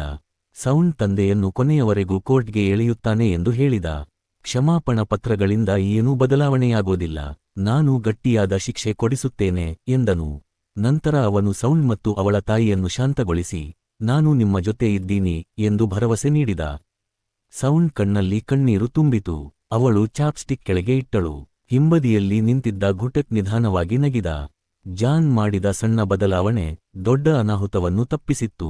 ಎಲ್ಲವೂ ಮುಗಿದ ನಂತರ ಜಾನ್ಗೆ ಅನುಮಾನ ಬಂತು, ಗುಟಕ್ ತನ್ನನ್ನು ಇಲ್ಲಿ ಏಕೆ ಕರೆದುಕೊಂಡು ಬಂದನು. ಗುಟಕ್ ನಗುತ್ತಾ ಹೇಳಿದ, ಮುಂದಿನ ಉತ್ತರ ಇನ್ನೊಂದು ಟ್ರೀಟ್ ನಂತರ. ಜಾನ್ ಅವನನ್ನು ಕಾನ್ವಿನಿಯನ್ಸ್ ಸ್ಟೋರ್ಗೆ ಕರೆದುಕೊಂಡು ಹೋದ. ಆದರೆ ಗುಟಕ್ ಇನ್ನೂ ತೃಪ್ತಿಯಾಗಲಿಲ್ಲ. ಜಾನ್ ನೇರವಾಗಿ ಕೇಳಿದ, ಸತ್ಯ ಏನು? ಆಗ ಗುಟಕ್ ಹೇಳಿದ, ಅವನಿಗೂ ಈಗ ತನ್ನ ಕನಸುಗಳು ನಿಜವಾಗುತ್ತಿವೆ ಅನ್ನಿಸುತ್ತಿದೆ. ಜಾನ್ ಆಶ್ಚರ್ಯಗೊಂಡ. ಈಗ ಮೂವರು, ಜಾನ್, ಹೋಮ್ಜು ಮತ್ತು ಗುಟಕ್, ಭವಿಷ್ಯ ನೋಡಬಲ್ಲವರು. ಜಾನ್ ಅರ್ಥಮಾಡಿಕೊಂಡ, ಅವನು ಗುಟಕ್ ಅನ್ನು ಉಳಿಸಬಂದಿದ್ದು ಭವಿಷ್ಯವನ್ನು ಕಂಡದ್ದರಿಂದಲೇ. ಗುಟಕ್ ಮನಸ್ಸಿನಲ್ಲಿ ಒಂದು ಭಯ ಹುಟ್ಟಿತು, ಇದು ಯಾವುದಾದರೂ ರೋಗವಾ? ಅಥವಾ ನಾವು ಮೂವರು ಏನೋ ವಿಚಿತ್ರ ಕಾರಣದಿಂದ ಸಂಪರ್ಕಗೊಂಡಿದ್ದೇವಾ? ಮೂವರು ಕೂತು ಈ ವಿಚಿತ್ರ ಸಂಗತಿಯನ್ನು ಚರ್ಚಿಸಿದರು. ಇಲ್ಲಿಂದ ಅವರ ಕಥೆ ಇನ್ನಷ್ಟು ಅಪಾಯಕಾರಿ ತಿರುವು ತಗೊಳ್ಳತೊಡಗಿತು. ಅವರು ಎಲ್ಲ ರೀತಿಯಲ್ಲೂ ಯೋಚಿಸಿದರು, ಸಣ್ಣ ವಿಷಯಗಳಿಂದ ಹಿಡಿದು ಬ್ಲಡ್ ಗ್ರೂಪ್ ತನಕ ಪರಿಶೀಲಿಸಿದರು. ಆದರೆ ಯಾವುದೂ ಸರಿಯಾಗಿ ಹೊಂದಿಕೆಯಾಗಲಿಲ್ಲ. ಒಂದು ವಿಷಯ ಮಾತ್ರ ಸ್ಪಷ್ಟವಾಗಿತ್ತು, ಈ ಕನಸುಗಳು ಅವರಿಗೆ ಶುರುವಾಗಿದ್ದು ಅವರು ಯಾರಾದರೂ ಜೀವ ಉಳಿಸಿದ ನಂತರ. ಒಳ್ಳೆಯದಾಗಿ ನೋಡಿದರೆ ಇದು ಶಾಪಕ್ಕಿಂತ ಒಂದು ವರದಾನವಾಗಿತ್ತು. ಏಕೆಂದರೆ ಇದರ ಮೂಲಕ ಅವರು ಮುಂದಿನ ಕೆಟ್ಟ ಘಟನೆಗಳನ್ನು ತಡೆಯಬಲ್ಲರು. ಎಲ್ಲರೂ ಹೋದ ನಂತರ ಜಾನ್ ರಾತ್ರಿ ತಡವರೆಗೂ ಆಫೀಸ್ನಲ್ಲೇ ಉಳಿದ. ಹೊರಗೆ ಕತ್ತಲಿದ್ದರೂ ಅವನು ಎಲ್ಲಾ ಕೇಸ್ ಫೈಲ್ಗಳನ್ನು ಒಂದೊಂದಾಗಿ ಗಮನದಿಂದ ಓದುತ್ತಿದ್ದ. ಮುಂದಿನ ಬೆಳಗ್ಗೆ ಸಹೋದ್ಯೋಗಿಗಳು ಆಶ್ಚರ್ಯಗೊಂಡರು, ಜಾನ್ ಇನ್ನೂ ಮನೆಗೆ ಹೋಗಿರಲಿಲ್ಲ. ಅವನು ತನ್ನ ಸೀನಿಯರ್ನೂ ಕೂಡ ಕರೆದುಕೊಂಡು ಹೋಗಿ ಘಟನೆ ನಡೆದ ಸ್ಥಳದಲ್ಲಿ ಮತ್ತೆ ಹೇಳಿಕೆ ದಾಖಲಿಸಲು ಒತ್ತಾಯಿಸಿದ. ಮತ್ತೊಂದು ಲಾಂಗ್ ಡೇ ಮುಗಿತು. ಪ್ರತಿದಿನದಂತೆ ಬಸ್ನಲ್ಲಿ ಹೋಮ್ಜು ಅವನಿಗೋಸ್ಕರ ಕಾಯ್ತಾ ಇದ್ದಳು. ಹಲವಾರು ದಿನಗಳಿಂದ ಜಾನ್ ತುಂಬಾ ಆಯಾಸ ಆಗಿದ್ದರಿಂದ ಅವನಿಗೆ ಗೊತ್ತಾಗದೆ ಅವಳು ಭುಜದ ಮೇಲೆ ಮಲಗಿಬಿಟ್ಟ. ಇಬ್ಬರ ನಡುವೆ ನಿಧಾನವಾಗಿ ಒಡನಾಟ ಹೆಚ್ಚಾಗ್ತಾ ಇತ್ತು. ಈಗ ಹೋಮ್ಜು ತಲೆಲ್ಲ ಜಾನ್ ಮಾತ್ರ. ಅವಳು ಪ್ರತಿದಿನ ಅವನು ಎಷ್ಟು ಹಾರ್ಡ್ ವರ್ಕ್ ಮಾಡ್ತಾನೆ ಅನ್ನೋದನ್ನ ನೋಡ್ತಾ ಇದ್ದಳು. ಅದನ್ನ ನೋಡಿದ್ರೆ ಅವಳಿಗೆ ಒಳಗೆ ಶಾಂತಿ ಆಗ್ತಾ ಇತ್ತು. ಆ ದಿನ ಡೊಮೆಸ್ಟಿಕ್ ವೈಲೆನ್ಸ್ ಕೇಸ್ನ ಲಾಸ್ಟ್ ದಿನ. ಆದ್ದರಿಂದ ಜಾನ್ ಇನ್ನೂ ಸೀರಿಯಸ್ ಆಗಿದ್ದ. ಇನ್ವೆಸ್ಟಿಗೇಷನ್ ರೂಮ್ನಲ್ಲಿ ಅವನು ಫುಲ್ ಕಾನ್ಫಿಡೆನ್ಸ್ನಿಂದ ಮಾತಾಡಿದ. ಅವನ ಮಾತು, ಸ್ಟೈಲ್ ಎಲ್ಲವೂ ಎದುರಾಳಿಗೆ ಪ್ರೆಷರ್ ಕೊಡೋ ತರ ಇತ್ತು. ಆದ್ರೆ ಅದು ನಿಜವಾದ ವಿಚಾರಣೆ ಅಲ್ಲ, ಲಾಸ್ಟ್ ವಿಚಾರಣೆಗೆ ಪ್ರಾಕ್ಟೀಸ್ ಮಾತ್ರ. ಜಾನ್ಗೆ ಗೊತ್ತಿರ್ಲಿಲ್ಲ, ಗಾಜಿನ ಆ ಪಕ್ಕ ಅವನ ಫ್ರೆಂಡ್ಸ್ ಅವನನ್ನ ನೋಡ್ತಾ ಇದ್ರು. ಆದ್ರೂ ಅವನ ಡೆಡಿಕೇಶನ್ ನೋಡಿ ಎಲ್ಲರಿಗೂ ಇಂಪ್ರೆಷನ್ ಆಯ್ತು. ಅಷ್ಟರಲ್ಲಿ ಗುಟಕ್ ಕಾಲ್ ಮಾಡಿದ. ಅವನು ಹೇಳಿದ, ನೀನೇ ವಿಚಾರಣೆ ಮಾಡ್ಬೇಡ, ಸೀನಿಯರ್ಗೆ ಬಿಡು. ಯಾಕಂದ್ರೆ ಹೋಮ್ಜು ಕನಸಿನಲ್ಲಿ ಜಾನ್ ವಿಚಾರಣೆ ಮಾಡಿದ್ರೆ ಆ ಮನುಷ್ಯ ಬಿಡಿಸಿಕೊಳ್ತಾನೆ. ಆದರೆ ಗುಟಕ್ ಕನಸಿನಲ್ಲಿ ಬೇರೆ ಆಫೀಸರ್ ಮಾಡಿದ್ರೆ ಅವನು ಸಿಕ್ಕಿಬೀಳ್ತಾನೆ. ಘಟನೆ ಒಂದೇ ತರ ಇರುತ್ತದೆ, ಆದ್ರೆ ರಿಸಲ್ಟ್ ಬೇರೆ. ಇದರಿಂದ ಜಾನ್ ಕನ್ಫ್ಯೂಸ್ ಆಯ್ತು. ಯಾಕಂದ್ರೆ ಆ ಆಫೀಸರ್ಗೆ ಬೋಗಮ್ ಜೊತೆ ಕ್ಲೋಸ್ ಸಂಪರ್ಕ ಇತ್ತು. ಆದ್ರೂ ಬೇರೆ ದಾರಿ ಇರ್ಲಿಲ್ಲ. ದೊಡ್ಡ ರಿಸ್ಕ್ ಆದ್ರೂ ಜಾನ್ ಒಪ್ಪಿಕೊಂಡ. ವಿಚಾರಣೆ ಶುರು ಆಯ್ತು. ಬೋಗಮ್ ತನ್ನ ಕ್ಲೈಂಟ್ಗೆ ಫೇವರ್ ಆಗೋ ಹಾಗೆ ಕಥೆ ತಿರುಗಿಸಿದ. ಅವನು ಹೇಳಿದ, ಇದು ಎಲ್ಲ ಹಣಕ್ಕಾಗಿ ಮಾಡಿದ ಡ್ರಾಮಾ. ರೆಸ್ಟೋರೆಂಟ್ ರೆಕಾರ್ಡಿಂಗ್ ಕೂಡ ತೋರಿಸಿದ. ಅದರಿಂದ ಆ ಮನುಷ್ಯಗೆ ಸಹಾಯ ಆಗೋ ಹಾಗೆ ಕಂಡಿತು. ಎಲ್ಲರೂ ಸ್ವಲ್ಪ ಅವನ ಮಾತನ್ನ ನಂಬೋ ಹಾಗೆ ಆಯ್ತು. ಜಾನ್ ಒಳಗೆ ತುಂಬಾ ಟೆನ್ಷನ್ ಆಯ್ತು, ಮತ್ತೆ ಅವನು ತಪ್ಪಿಸಿಕೊಳ್ತಾನೆ ಅಂತ. ಆ ಸಮಯದಲ್ಲಿ ಒಂದು ಇಂಪಾರ್ಟೆಂಟ್ ಪ್ರಶ್ನೆ ಕೇಳಿದರು. ಅವಳು ಬೆವರಿ ಬಿದ್ದಾಗ ಗಂಡ ಮೊದಲಿಗೆ ಏನ್ ಹೇಳಿದ? ಎಲ್ಲರೂ ಹೇಳಿದರು, ನಾನು ಹೊಡೆದಿಲ್ಲ. ಇದೇ ಟರ್ನಿಂಗ್ ಪಾಯಿಂಟ್. ನಿಜವಾಗಿಯೂ ಅವನು ಒಳ್ಳೆಯವನಾಗಿದ್ದರೆ ಮೊದಲು ಅವಳನ್ನು ನೋಡ್ಕೊಳ್ತಿದ್ದ. ಆದರೆ ಅವನು ತನ್ನನ್ನೇ ಸೇವ್ ಮಾಡ್ಕೊಳ್ಳೋಕೆ ಪ್ರಯತ್ನ ಮಾಡಿದ. ಇದರಿಂದ ಅವನು ತಪ್ಪು ಮಾಡಿದವನು ಅಂತ ಕ್ಲಿಯರ್ ಆಯ್ತು. ಜಾನ್ ಮುಂದೆ ಬಂದು ಕ್ಲಿಯರ್ ಆಗಿ ಶಿಕ್ಷೆ ಕೇಳಿದ. ಎಲ್ಲಾ ಎವಿಡೆನ್ಸ್ ತೋರಿಸಿದರು, ಟೇಪ್ ಕೂಡ ಹಾಕಿದರು. ಇನ್ನೂ ಸುಳ್ಳು ಹೇಳಿದ್ರೆ ಕೋರ್ಟ್ನಲ್ಲಿ ಸಮಸ್ಯೆ ಆಗುತ್ತೆ ಅಂತ ವಾರ್ನಿಂಗ್ ಕೊಟ್ಟ. ಕೊನೆಗೆ ಆ ಮನುಷ್ಯ ಭಯದಿಂದ ಎಲ್ಲ ಒಪ್ಪಿಕೊಂಡ. ಅವನು ದೋಷಿ ಅಂತ ತೀರ್ಪು ಬಂತು. ಇನ್ನೊಂದು ಕಡೆ ಹೋಂಗ್ಜುಗೆ ಕೆಲ ದಿನಗಳಿಂದ ಕೆಟ್ಟ ಕನಸುಗಳು ಬರುತ್ತಾ ಇತ್ತು. ಅವಳು ತನ್ನನ್ನ ಕಾಡಿನಲ್ಲಿ ಬಿದ್ದಿರುವ ಹಾಗೆ ನೋಡ್ತಾ ಇತ್ತು. ಎದ್ದ ಮೇಲೂ ಅವಳಿಗೆ ಇನ್ನೂ ಕನಸಲ್ಲಿದ್ದೀನಿ ಅನ್ನಿಸುತ್ತಿತ್ತು. ಆದ್ರೆ ಅವಳ ಅಮ್ಮ ಧ್ವನಿ ಕೇಳಿದ್ರೆ ಅವಳು ನಿಜಕ್ಕೆ ಬರ್ತಾ ಇತ್ತು. ಅವಳ ಅಮ್ಮ ಅವಳಿಗೆ ದೊಡ್ಡ ಸಪೋರ್ಟ್. ಪ್ರತಿ ಬೆಳಗ್ಗೆ ಹೋಂಗ್ಜು ಕಾಫೆಗೆ ಹೋಗಿ ಜಾನ್ಗಾಗಿ ಕಾಯ್ತಾ ಇತ್ತು. ಅವಳ ಎಕ್ಸ್ಪೆಕ್ಟೇಷನ್ ನೋಡಿ ಜಾನ್ ಕೊನೆಗೆ ಮಾತಾಡಿದ. ನೀನು ಏನ್ ಮಾಡ್ತೀಯಾ? ಇಷ್ಟು ಫ್ರೀ ಟೈಮ್ ಹೇಗೆ ಅಂತ ಕೇಳಿದ. ಹೋಂಗ್ಜುಗೆ ಕೂಡ ಖಚಿತವಾಗಿರ್ಲಿಲ್ಲ ಮತ್ತೆ ರಿಪೋರ್ಟರ್ ಆಗಬಹುದಾ ಅಂತ. ಅವಳು ಕೆಲಸ ಮಾಡ್ಬೇಕು ಅನ್ಸುತ್ತಿತ್ತು, ಆದ್ರೆ ಕನಸುಗಳು ನಿಜವಾಗುತ್ತವೆ ಅನ್ನೋ ಭಯ. ಒಂದು ದಿನ ಅವಳ ಅಮ್ಮ ಅವಳ ಜಾಬ್ ಅಪ್ಲಿಕೇಶನ್ ನೋಡಿದಳು. ಅವಳಿಗೆ ಶಾಕ್ ಆಯ್ತು. ಅವಳಿಗೆ ಕೆಲಸಕ್ಕೆ ಪ್ರಾಬ್ಲಮ್ ಇರ್ಲಿಲ್ಲ, ಆದರೆ ತನ್ನ ಮಗಳು ಮತ್ತೆ ಅಪಾಯಕ್ಕೆ ಹೋಗ್ಬಾರದು ಅನ್ನೋ ಭಯ. ಮೊದಲು ಹೋಂಗ್ಜು ಕೂಡ ಕೆಲಸ ಮಾಡೋದಿಲ್ಲ ಅಂತ ಫಿಕ್ಸ್ ಮಾಡ್ಕೊಂಡಿದ್ದಳು. ಜಾನ್ನು ಭೇಟಿಯಾದ್ಮೇಲೆ ಹೋಂಗ್ಜು ಯೋಚನೆ ಬದಲಾಗುತ್ತೆ. ಜಾನ್ಗೆ ಭವಿಷ್ಯ ಬದಲಾಯಿಸೋ ಶಕ್ತಿ ಇದೆ ಅನ್ನೋದು ಅವಳಿಗೆ ದೊಡ್ಡ ಆಶೆ ಕೊಟ್ಟದೆ. ಆದ್ರೂ ಹೋಂಗ್ಜು ಎಷ್ಟು ಅಮ್ಮನನ್ನ ಮನವೊಲಿಸೋಕೆ ಟ್ರೈ ಮಾಡಿದ್ರೂ ಅವಳ ಅಮ್ಮ ಒಪ್ಪೋದಿಲ್ಲ. ಅವಳಿಗೆ ಹೋಂಗ್ಜು ಇನ್ನೂ ನಾಜೂಕು ಹುಡುಗಿ ಅನ್ನಿಸ್ತಾ ಇರುತ್ತೆ, ಯಾವಾಗಲೂ ಬೇರೆಯವರಿಗೆ ಚಿಂತೆ ಕೊಟ್ಟಾಳೆ ಅಂತ ಭಾವಿಸ್ತಾಳೆ. ಅದರಿಂದ ಅವಳನ್ನು ಇನ್ನೂ ಜಾಸ್ತಿ ಕಾಪಾಡ್ಬೇಕು ಅನ್ನಿಸ್ತಾ ಇರುತ್ತೆ. ಹೋಂಗ್ಜು ಕೂಡ ತನ್ನ ಅಮ್ಮನ ಈ ಪ್ರೀತಿ ಅರ್ಥ ಮಾಡ್ಕೊಳ್ತಾಳೆ. ಅಷ್ಟರಲ್ಲಿ ಅಚಾನಕ್ 2 ಪಾಲೀಸ್ ಮನೆ ಒಳಗೆ ಬರ್ತಾರೆ. ಅವರು ಘುಟಕ್ ಮತ್ತು ಅವನ ಸೀನಿಯರ್. ಘುಟಕ್ ಹೋಂಗ್ಜುನ್ನ ಭೇಟಿಯಾಗ್ಬೇಕು ಅಂತ ಬಾರ್ಬಿಕ್ಯೂ ತಿನ್ನೋಕೆ ಬಂದಿದ್ದೇನೆ ಅನ್ನೋ ನೆಪ ಮಾಡ್ತಾನೆ. ಅವನು ಕ್ಲಿಯರ್ ಆಗಿ ಮಾತಾಡ್ತಾ ಇರುತ್ತಾನೆ. ಮೂವರು ಒಟ್ಟಿಗೆ ಒಂದೇ ತರಹದ ವಿಚಿತ್ರ ಕನಸು ಕಾಣೋದು ನಾರ್ಮಲ್ ಅಲ್ಲ ಅಂತ ಹೇಳ್ತಾನೆ. ಇದರ ಹಿಂದೆ ಖಂಡಿತ ಏನಾದ್ರೂ ನಿಯಮ ಇರಬೇಕು ಅಂತ ಅನ್ನಿಸ್ತದೆ. ಆ ನಿಯಮ ಅರ್ಥ ಆಯ್ತಾದ್ರೆ ಮುಂದೆ ಆಗೋ ಕೆಟ್ಟ ಘಟನೆಗಳನ್ನು ತಡೆಯಬಹುದು ಅಂತ ಅವನು ಹೇಳ್ತಾನೆ. ಆಗ ಹೋಂಗ್ಜು ಒಂದು ಪ್ರಶ್ನೆ ಕೇಳ್ತಾಳೆ, ಒಂದು ದಿನ ನೀನೇ ಸಾಯ್ತಾ ಇದ್ದೀಯಾ ಅಂತ ಕನಸು ಬಂದ್ರೆ ಏನ್ ಮಾಡ್ತೀಯಾ ಅಂತ. ಘುಟಕ್ ಯೋಚನೆ ಮಾಡದೆ ಆ ಭವಿಷ್ಯನ್ನೇ ಬದಲಾಯಿಸ್ತೀನಿ ಅಂತ ಹೇಳ್ತಾನೆ. ಈ ಉತ್ತರ ಹೋಂಗ್ಜುಗೆ ತುಂಬಾ ಇಷ್ಟ ಆಗುತ್ತೆ, ಆದ್ರೆ ಅವಳ ಅಮ್ಮಗೆ ತುಂಬಾ ಕೋಪ ಬರುತ್ತೆ. ಅವಳು ಜೋರಾಗಿ ಬೈದು ಇಬ್ಬರು ಪೊಲೀಸ್ಗಳನ್ನು ಮನೆ ಹೊರಗೆ ಕಳಿಸ್ತಾಳೆ. ಘುಟಕ್ ಮತ್ತು ಅವನ ಸೀನಿಯರ್ ಹೊರಟು ಹೋಗ್ತಾರೆ. ಅವಳ ಅಮ್ಮ ಇಬ್ಬರು ಪೊಲೀಸ್ಗಳನ್ನು ಮನೆ ಹೊರಗೆ ಕಳಿಸಿದಳು. ಘುಟಕ್ ಮತ್ತು ಅವನ ಸೀನಿಯರ್ ಹೋಗಿಬಿಟ್ಟರು. ಸ್ವಲ್ಪ ಹೊತ್ತಿಗೆ ಜಾನ್ನ ಫ್ರೆಂಡ್ಸ್ ಗ್ರೂಪ್ ಕೂಡ ಮನೆಗೆ ಬಂದರು. ಅವರಿಗೆ ಕುತೂಹಲ ಮಾತ್ರ, ಹೋಂಗ್ಜು ಹೇಗಿದ್ದಾಳೆ ಅನ್ನೋದನ್ನು ನೋಡ್ಬೇಕು, ಯಾಕಂದ್ರೆ ಜಾನ್ ಅವಳ ಬಗ್ಗೆ ತುಂಬಾ ಕಾಳಜಿ ತೆಗೆದುಕೊಳ್ತಾ ಇದ್ದ. ಊಟ ಶುರು ಮಾಡುವ ಮೊದಲು ಎಲ್ಲರೂ ಕೈ ಹಿಡ್ಕೊಂಡು ಪ್ರಾರ್ಥನೆ ಮಾಡೋಕೆ ಶುರು ಮಾಡಿದ್ರು. ಅದೇ ಸಮಯದಲ್ಲಿ ಒಂದು ಕೇಸ್ ಬಗ್ಗೆ ಡಿಸ್ಕಷನ್ ಶುರುವಾಯಿತು. ಒಬ್ಬರು ಹೇಳ್ತಾರೆ, ಕುಡಿದು ಡ್ರೈವ್ ಮಾಡುವವನಿಗೆ ಕೀ ಕೊಟ್ಟವನು ಕೂಡ ಗಟ್ಟಿಯಾದ ಶಿಕ್ಷೆ ಪಡೆಯಬೇಕು. ಇನ್ನೊಬ್ಬರು ಹೇಳ್ತಾರೆ, ಅವನು ತಪ್ಪುಗಾರ ಅಲ್ಲ. ಜಾನ್ ಮಾತ್ರ ಯಾರ ಪಕ್ಕವೂ ಹೋಗೋದಿಲ್ಲ, ಯಾಕಂದ್ರೆ 2 ಸೈಡ್ಗೂ ಲಾಜಿಕ್ ಇತ್ತು, ಅವನು ಯೋಚಿಸಿ ಡಿಸೈಡ್ ಮಾಡ್ಬೇಕಿತ್ತು. ಆಗ ಹೋಂಗ್ಜು ಬಂದು ಬಿಯರ್ ತರುತ್ತಾಳೆ ಮತ್ತು ಹೇಳ್ತಾಳೆ, ಊಟಕ್ಕೂ ಮುಂಚೆ ಪ್ರಾರ್ಥನೆ ಮಾಡೋದು ಎಲ್ಲರ ಮೇಲೂ ಒಂದೇ ಧರ್ಮ ಹಾಕೋ ತರ ಆಗುತ್ತೆ, ಅದು ಸರಿಯಲ್ಲ. ಕೊರಿಯಾದಲ್ಲಿ ಕೇವಲ 20% ಜನ ಮಾತ್ರ ಕ್ರಿಶ್ಚಿಯನ್, ಇಲ್ಲಿ ಎಲ್ಲರೂ ಒಂದೇ ಧರ್ಮ ಅಂತ ಹೇಳೋದು ಅಸಾಧ್ಯ, ಅಂದರೆ ಯಾರಾದ್ರೂ ಸುಳ್ಳು ಹೇಳ್ತಾರೆ. ಇಂತಹ ಸಂದರ್ಭದಲ್ಲ ಜಾನ್ ನೇರವಾಗಿ, ನಾನು ಆ ಧರ್ಮದವನು ಅಲ್ಲ ಅಂತ ಹೇಳೋದು ಭಯವಲ್ಲ, ಧೈರ್ಯ ಅಂತ ಹೇಳ್ತಾಳೆ. ಇದನ್ನ ಕೇಳಿ ಎಲ್ಲರೂ ಅವಳನ್ನು ಮೆಚ್ತಾರೆ. ಆಮೇಲೆ ಜಾನ್ ಆಫೀಸ್ಗೆ ಹೋದಾಗ ಅವನ ಬಾಸ್ಗೆ ಗೊತ್ತಾಗುತ್ತೆ, ಹೋಂಗ್ಜು ಒಮ್ಮೆ ತುಂಬಾ ಫೇಮಸ್ ರಿಪೋರ್ಟರ್ ಆಗಿದ್ದಳು, ದೊಡ್ಡ ಅಧಿಕಾರಿಗಳ ತಪ್ಪನ್ನ ಬಯಲು ಮಾಡಿದವಳು. ಆದರೆ ಅವಳು ಯಾಕೆ ಕೆಲಸ ಬಿಟ್ಟಳು ಅನ್ನೋದು ಯಾರಿಗೂ ಗೊತ್ತಿರಲಿಲ್ಲ. ಆ ಸಂಜೆ ಕೆಲಸ ಮುಗಿಸಿ ಮನೆಗೆ ಹೋಗ್ತಾ ಇದ್ದಾಗ ಹೋಂಗ್ಜು ಒಬ್ಬ ಫ್ರೈಡ್ ಚಿಕನ್ ಅಂಗಡಿ ಮಾಲೀಕ ಬೆಕ್ಕುಗಳಿಗೆ ಊಟ ಹಾಕ್ತಿರುವುದನ್ನ ನೋಡ್ತಾಳೆ. ಅವನು ಗ್ರಾಹಕರಿಗಿಂತ ಬೆಕ್ಕುಗಳಿಗೆ ಜಾಸ್ತಿ ಗಮನ ಕೊಟ್ಟಿದ್ದ. ಹೋಂಗ್ಜು ಅವನ ಜೊತೆ ಮಾತಾಡ್ಬೇಕು ಅನ್ಸುತ್ತೆ, ಆದರೆ ತುಂಬಾ ಆಯಾಸ ಆಗಿದ್ದರಿಂದ ಹೋಗಿಬಿಡ್ತಾಳೆ. ಇನ್ನೊಂದು ಕಡೆ ಜಾನ್ ಮನೆಗೆ ಬಂದ ಮೇಲೆ ಒಂದು ಕನಸು ನೋಡ್ತಾನೆ, ಯೂನಿವರ್ಸಿಟಿಯಲ್ಲಿ ಕ್ಯಾಂಡಲ್ ಇವೆಂಟ್ ವೇಳೆ ದೊಡ್ಡ ಬೆಂಕಿ ಅಪಘಾತ ಆಗೋದು. ಅದನ್ನ ತಡೆಯೋಕೆ ಹೋಂಗ್ಜು ಕಫೆಯಿಂದ ಫೈರ್ ಎಕ್ಸ್ಟಿಂಗ್ವಿಷರ್ ತೆಗೆದುಕೊಂಡು ಓಡ್ತಾಳೆ. ಬೆಂಕಿ ಗ್ಯಾಸ್ಗೆ ತಲುಪೋ ಮುಂಚೆ ಅವಳು ಅದನ್ನ ಆರಿಸ್ತಾಳೆ. ಬೆಂಕಿ ನಿಲ್ಲುತ್ತೆ, ಆದರೆ ಸ್ಟೂಡೆಂಟ್ಸ್ ಇದನ್ನ ತಮ್ಮ ಫನ್ ಕೆಡಿಸಿದಂತೆ ನೋಡಿ ಕೋಪದಲ್ಲಿ ಅವಳನ್ನು ಹಿಂಬಾಲಿಸ್ತಾರೆ. ಜಾನ್ ಕೂಡ ಅದೇ ಕನಸು ನೋಡಿದ್ದರಿಂದ ಅವನು ಕೂಡ ಅಲ್ಲಿಗೆ ಬರುತ್ತಾನೆ. ಸಮಯಕ್ಕೆ ಬಂದು ಹೋಂಜುನನ್ನು ಉಳಿಸ್ತಾನೆ. ಅವನ ಹಾಜರಾತಿ ಹೋಂಜುಗೆ ಧೈರ್ಯ ಕೊಟ್ಟದೆ. ಇದರಿಂದ ಅವಳು ಮತ್ತೆ ತನ್ನ ಕೆಲಸಕ್ಕೆ ಹಿಂತಿರುಗೋ ಧೈರ್ಯ ಪಡೆಯುತ್ತಾಳೆ. ಅವಳ ಅಮ್ಮ ಇದನ್ನ ನೋಡಿ ಮನಸ್ಸು ಮೃದುವಾಗುತ್ತೆ. ಅವಳು ಜಾನ್ ಜೊತೆ ಮಾತಾಡಿ, ನನ್ನ ಮಗಳನ್ನ ನೀನು ಕಾಪಾಡು ಅಂತ ಕೇಳ್ತಾಳೆ, ಯಾಕಂದ್ರೆ ಅವಳ ಭವಿಷ್ಯ ಬದಲಾಯಿಸೋ ಶಕ್ತಿ ಜಾನ್ಗೆ ಇದೆ. ಕೊನೆಗೆ ಅವಳ ಅಮ್ಮ ಹೋಂಜುಗೆ ಮತ್ತೆ ರಿಪೋರ್ಟರ್ ಆಗೋಕೆ ಒಪ್ಪಿಗೆ ಕೊಟ್ಟಾಳೆ. ಹೋಂಜು ತುಂಬಾ ಖುಷಿಯಾಗ್ತಾಳೆ. ಇಂದು ಅವಳ ಕೆಲಸಕ್ಕೆ ಮೊದಲ ದಿನ. ಆಫೀಸ್ ಗೇಟ್ ಮುಂದೆ ನಿಂತು ಅವಳು ತುಂಬಾ ನರ್ವಸ್ ಆಗಿದ್ದಳು. ಆಗ ಜಾನ್ ಬಂದು ಅವಳ ಕೈ ಹಿಡಿದು ಒಳಗೆ ಕರೆದುಕೊಂಡು ಹೋಗ್ತಾನೆ. ಆ ಚಿಕ್ಕ ಹೆಜ್ಜೆ ಹೋಂಜುಗೆ ದೊಡ್ಡ ಧೈರ್ಯ ಆಗುತ್ತೆ. ಜಾನ್ ಹೋಂಜುಗೆ ತುಂಬಾ ದೊಡ್ಡ ಧೈರ್ಯ ಆಗ್ತಾನೆ. ಆದ್ರೆ ಅವಳು ಹೊಸ ಯೂನಿಫಾರ್ಮ್ ನೋಡಿದ ಕೂಡಲೇ ಆ ಭಯಾನಕ ಕನಸು ಮತ್ತೆ ಅವಳ ತಲೆಯಲ್ಲೇ ಬರ್ತದೆ. ಆದ್ರೂ ಈ ಸಲ ಅವಳು ಒಬ್ಬಳೇ ಇಲ್ಲ, ಜಾನ್ ಅವಳ ಜೊತೆ ಇದ್ದಾನೆ.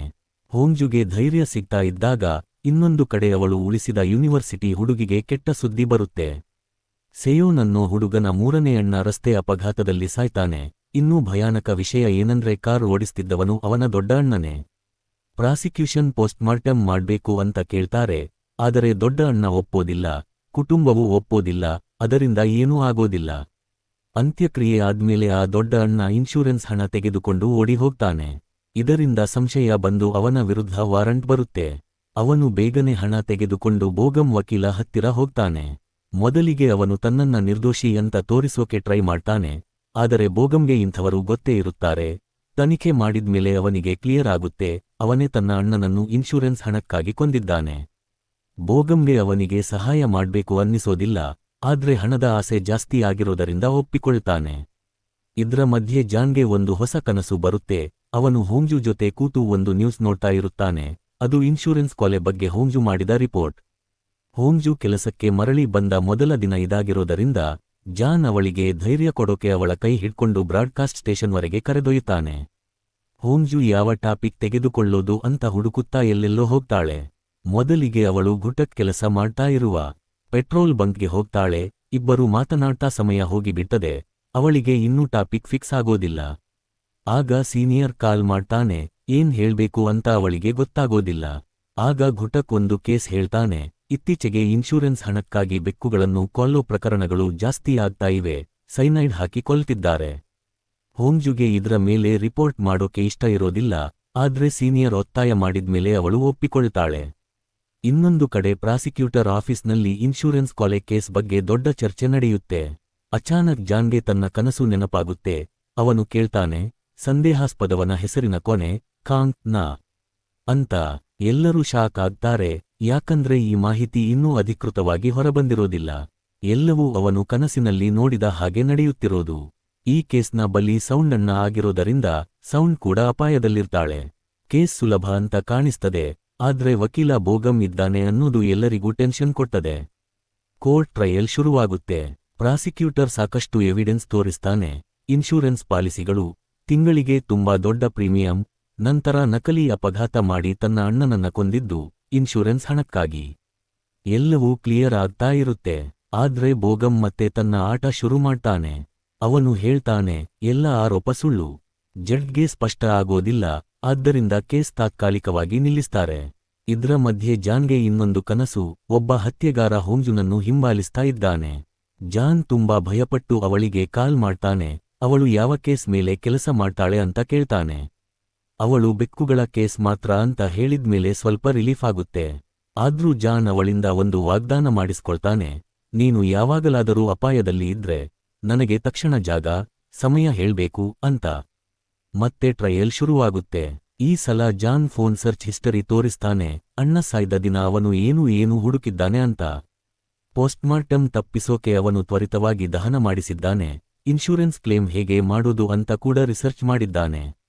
ಅವನು ತನ್ನ ಅಣ್ಣನನ್ನ ಕೊಂದು ದೊಡ್ಡ ಹಣ ಪಡೆದಿದ್ದಾನೆ ಅನ್ನೋದು ಕ್ಲಿಯರ್ ಆಗ್ತದೆ. ಆದ್ರೂ ಬೋಗಂ ಮತ್ತೆ ಕಥೆ ತಿರುಗಿಸ್ತಾನೆ. ಅವನು ತನ್ನ ಅಣ್ಣನ ಶರೀರಕ್ಕೆ ಹಾನಿ ಆಗಬಾರ್ದು ಅಂತ ಪೋಸ್ಟ್ಮಾರ್ಟಮ್ ಮಾಡ್ಲಿಲ್ಲ, ಹಣದ ಸಮಸ್ಯೆಯಿಂದ ಶೀಘ್ರ ಅಂತ್ಯಕ್ರಿಯೆ ಮಾಡಿದ ಅಂತ ಹೇಳ್ತಾನೆ. ಡ್ಯಾಶ್ಕ್ಯಾಮ್ ವಿಡಿಯೋ ಕೂಡ ಡೌಟ್ ಇದೆ ಅಂತ ಪ್ರಾಸಿಕ್ಯೂಟರ್ ಹೇಳಿದ್ರು ಬೋಗಂ ಅದನ್ನು ತಳ್ಳಿಬಿಡ್ತಾನೆ. ಕೊನೆಗೆ ಅವನು ಹೇಳ್ತಾನೆ, ಅವನು ಅಪಘಾತದಿಂದ ಸಾಯ್ಲಿಲ್ಲ, ಹೃದಯಾಘಾತದಿಂದ ಸಾಯ್ತಾನೆ ಅಂತ. ಇದಕ್ಕೆ ಸಾಕ್ಷಿಗಳ ಹೇಳಿಕೆ ಕೂಡ ಬೆಂಬಲ ಕೊಟ್ಟದೆ. ಕಾನೂನು ಪ್ರಕಾರ ಸ್ವಲ್ಪ ಡೌಟ್ ಇದ್ದರೂ ಸಾಕು, ಅಪರಾಧಿ ಬಿಡಿಸಿಕೊಳ್ತಾನೆ. ಅದೇ ಆಗುತ್ತದೆ. ಜಡ್ಜ್ ಅವನನ್ನ ನಿರ್ದೋಷಿ ಅಂತ ಬಿಡುತ್ತಾನೆ. ಜಾನ್ ಇದನ್ನ ಒಪ್ಪಿಕೊಳ್ಳೋದಿಲ್ಲ. ಅವನು ಮತ್ತೆ ತನಿಖೆ ಶುರು ಮಾಡ್ತಾನೆ. ಇದೇ ದಿನ ಹೋಂಜು ಅಪಾಯದಲ್ಲಿರ್ತಾಳೆ ಅನ್ನೋ ಕನಸು ಬಂದ ದಿನ. ಅವನು ಅವಳಿಗೆ ಮತ್ತೆ ಮತ್ತೆ ಕಾಲ್ ಮಾಡಿ ಅವಳು ಸುರಕ್ಷಿತ ಅಂತ ಖಚಿತಪಡಿಸ್ಕೊಳ್ತಾನೆ. ಆಮೇಲೆ ಮತ್ತೆ ಕೇಸ್ ಕಡೆ ಗಮನ ಕೊಡ್ತಾನೆ. ಸಿಯಹನ್ ತನ್ನ ಅಣ್ಣನನ್ನು ಕೊಂದ ಆರೋಪದಲ್ಲಿ ಕೊನೆಗೆ ಬಂಧನವಾಗ್ತಾನೆ. ಇದೇ ಸಮಯದಲ್ಲಿ ಚೋಕುಗೆ ಒಂದು ವಿಚಿತ್ರ ವಿಷಯ ಗಮನಕ್ಕೆ ಬರುತ್ತೆ. ಪೋಸ್ಟ್ಮಾರ್ಟಮ್ ಸಮಯದಲ್ಲಿ ಶವದ ರಕ್ತದ ಬಣ್ಣ ಕೆಂಪಿನಿಂದ ಹಸಿರಿಗೆ ಬದಲಾಗಿತ್ತು. ಅದು ವಿಷಪ್ರಯೋಗದ ಸ್ಪಷ್ಟ ಗುರುತು. ಇನ್ನೊಂದು ಕಡೆ ಸೆಯೋನ್ ಅಂಗಡಿಯಲ್ಲಿ ತನ್ನ ಅಣ್ಣನಿಗಾಗಿ ಕಾಯ್ತಾ ಇರುತ್ತಾಳೆ. ಕೋರ್ಟ್ನಲ್ಲಿ ರೆಕಾರ್ಡಿಂಗ್ ಕೇಳಿದ್ಮೇಲೆ ಅವಳಿಗೆ ಕ್ಲಿಯರ್ ಆಗುತ್ತೆ, ಅದು ಮೂರನೇ ಅಣ್ಣನ ಧ್ವನಿ ಅಲ್ಲ, ದೊಡ್ಡ ಅಣ್ಣದ್ದೇ. ಅದೇ ಸಮಯದಲ್ಲಿ ಘುಟಕ್ ಮತ್ತು ಹೋಂಜು ಬೆಕ್ಕುಗಳ ಕೇಸ್ ವಿಚಾರಣೆ ಮಾಡ್ತಾ ಅಲ್ಲಿ ಬರುತ್ತಾರೆ. ಘುಟಕ್ಗೆ ಪರಿಸ್ಥಿತಿ ಸರಿಯಿಲ್ಲ ಅನ್ನಿಸ್ತದೆ. ಆದ್ದರಿಂದ ಅವನು ಮೊದಲಿಗೆ ಅಂಗಡಿಗೆ ಒಳಗೆ ಹೋಗ್ತಾನೆ. ಆದರೆ ಸಿಯಹನ್ ಅಚಾನಕ್ ಚಾಕುವಿನಿಂದ ಅವನ ಮೇಲೆ ದಾಳಿ ಮಾಡ್ತಾನೆ. ಘುಟಕ್ ಅಲ್ಲೇ ಬೀಳ್ತಾನೆ. ಇದನ್ನ ನೋಡಿ ಹೋಂಜು ಯೋಚನೆ ಮಾಡದೆ ಸಿಯಹನ್ ಮೇಲೆ ಹೋರಾಡ್ತಾಳೆ. ಅವನನ್ನ ತಳ್ಳಿ ಓಡೋಕೆ ಟ್ರೈ ಮಾಡ್ತಾಳೆ. ಸಿಯಹನ್ ಇಬ್ಬರನ್ನೂ ಹಿಂಬಾಲಿಸಿ ಮೇಲ್ಛಾವಣಿಗೆ ಬರುತ್ತಾನೆ. ಅತಿ ಕ್ರಿಟಿಕಲ್ ಸಮಯದಲ್ಲಿ ಜಾನ್ ಅಲ್ಲಿಗೆ ಬರುತ್ತಾನೆ. ಆ ಕ್ಷಣದಲ್ಲಿ ಹೋಂಜುಗೆ ಅವನು ದೇವದೂತನಂತಾಗ್ತಾನೆ. ಇಬ್ಬರೂ ಜಗಳ ಮಾಡ್ತಾರೆ. ಕೊನೆಗೆ ಜಾನ್ ತನ್ನ ಶಕ್ತಿಯಿಂದ ಸಿಯಹನ್ನು ನೆಲಕ್ಕುರುಳಿಸ್ತಾನೆ. ಅದೇ ಸಮಯದಲ್ಲಿ ಪೊಲೀಸ್ ಬರುತ್ತಾರೆ. ಸಿಯಹನ್ ಬಂಧನವಾಗ್ತಾನೆ. ಜಾನ್ ಮೊದಲಿಗೆ ಹೋಂಜು ಹತ್ತಿರ ಹೋಗಿ ಅವಳಿಗೆ ಧೈರ್ಯ ಕೊಡ್ತಾನೆ. ಮುಂದಿನ ದಿನ ಘುಟಕ್ ಸರ್ಜರಿ ಆದ್ಮೇಲೆ ಹಾಸ್ಪಿಟಲ್ನಲ್ಲಿ ಎಚ್ಚರಗೊಳ್ತಾನೆ.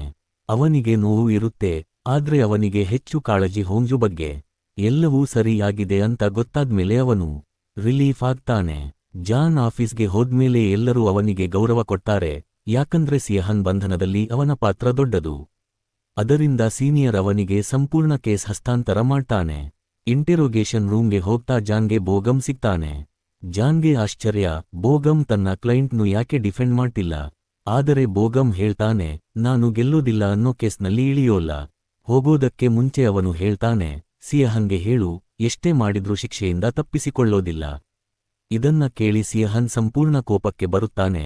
ವಕೀಲ ಇಲ್ಲದೆ ಸಹಕರಿಸೋದಿಲ್ಲ ಅಂತ ಹೇಳ್ತಾನೆ. ಈ ಕೇಸ್ ದೇಶದಾದ್ಯಂತ ಸುದ್ದಿಯಾಗುತ್ತೆ. ಕೊನೆಗೆ ಅವನ ಹಳೆಯ ವರ್ತನೆ ಮತ್ತು ಪಶ್ಚಾತ್ತಾಪ ಇಲ್ಲದಿರುವುದರಿಂದ ಕೋರ್ಟ್ ಅವನಿಗೆ ಜೀವಾವಧಿ ಶಿಕ್ಷೆ ಕೊಡ್ತದೆ. ಘುಟಕ್ ಗಾಯಗೊಂಡದ್ದರಿಂದ ಹೋಂಜು ತನ್ನನ್ನೇ ದೋಷ ಕೊಡ್ಕೊಳ್ತಾ ಇರುತ್ತಾಳೆ. ನಾನು ಆ ಕೇಸ್ ತೆಗೆದುಕೊಂಡಿರ್ಲಿಲ್ಲ ಅಂದ್ರೆ ಇದಾಗಿರ್ಲಿಲ್ಲ ಅಂತ. ಹೊರಗೆ ಏನೂ ತೋರಿಸೋದಿಲ್ಲ. ಆದ್ರೆ ಜಾನ್ ಅವಳನ್ನ ಪಾರ್ಕ್ನಲ್ಲಿ ಒಬ್ಬಳೇ ಅತ್ತಿದ್ದ ಕನಸಿನಲ್ಲಿ ನೋಡಿದ್ದರಿಂದ ಟಿಶ್ಯೂ ಹಿಡ್ಕೊಂಡು ಅವಳ ಹತ್ತಿರ ಕುಳಿತುಕೊಳ್ತಾನೆ. ಜಾನ್ಗೂ ಕೂಡ ಸ್ವಲ್ಪ ಗಿಲ್ಟ್ ಇರುತ್ತೆ.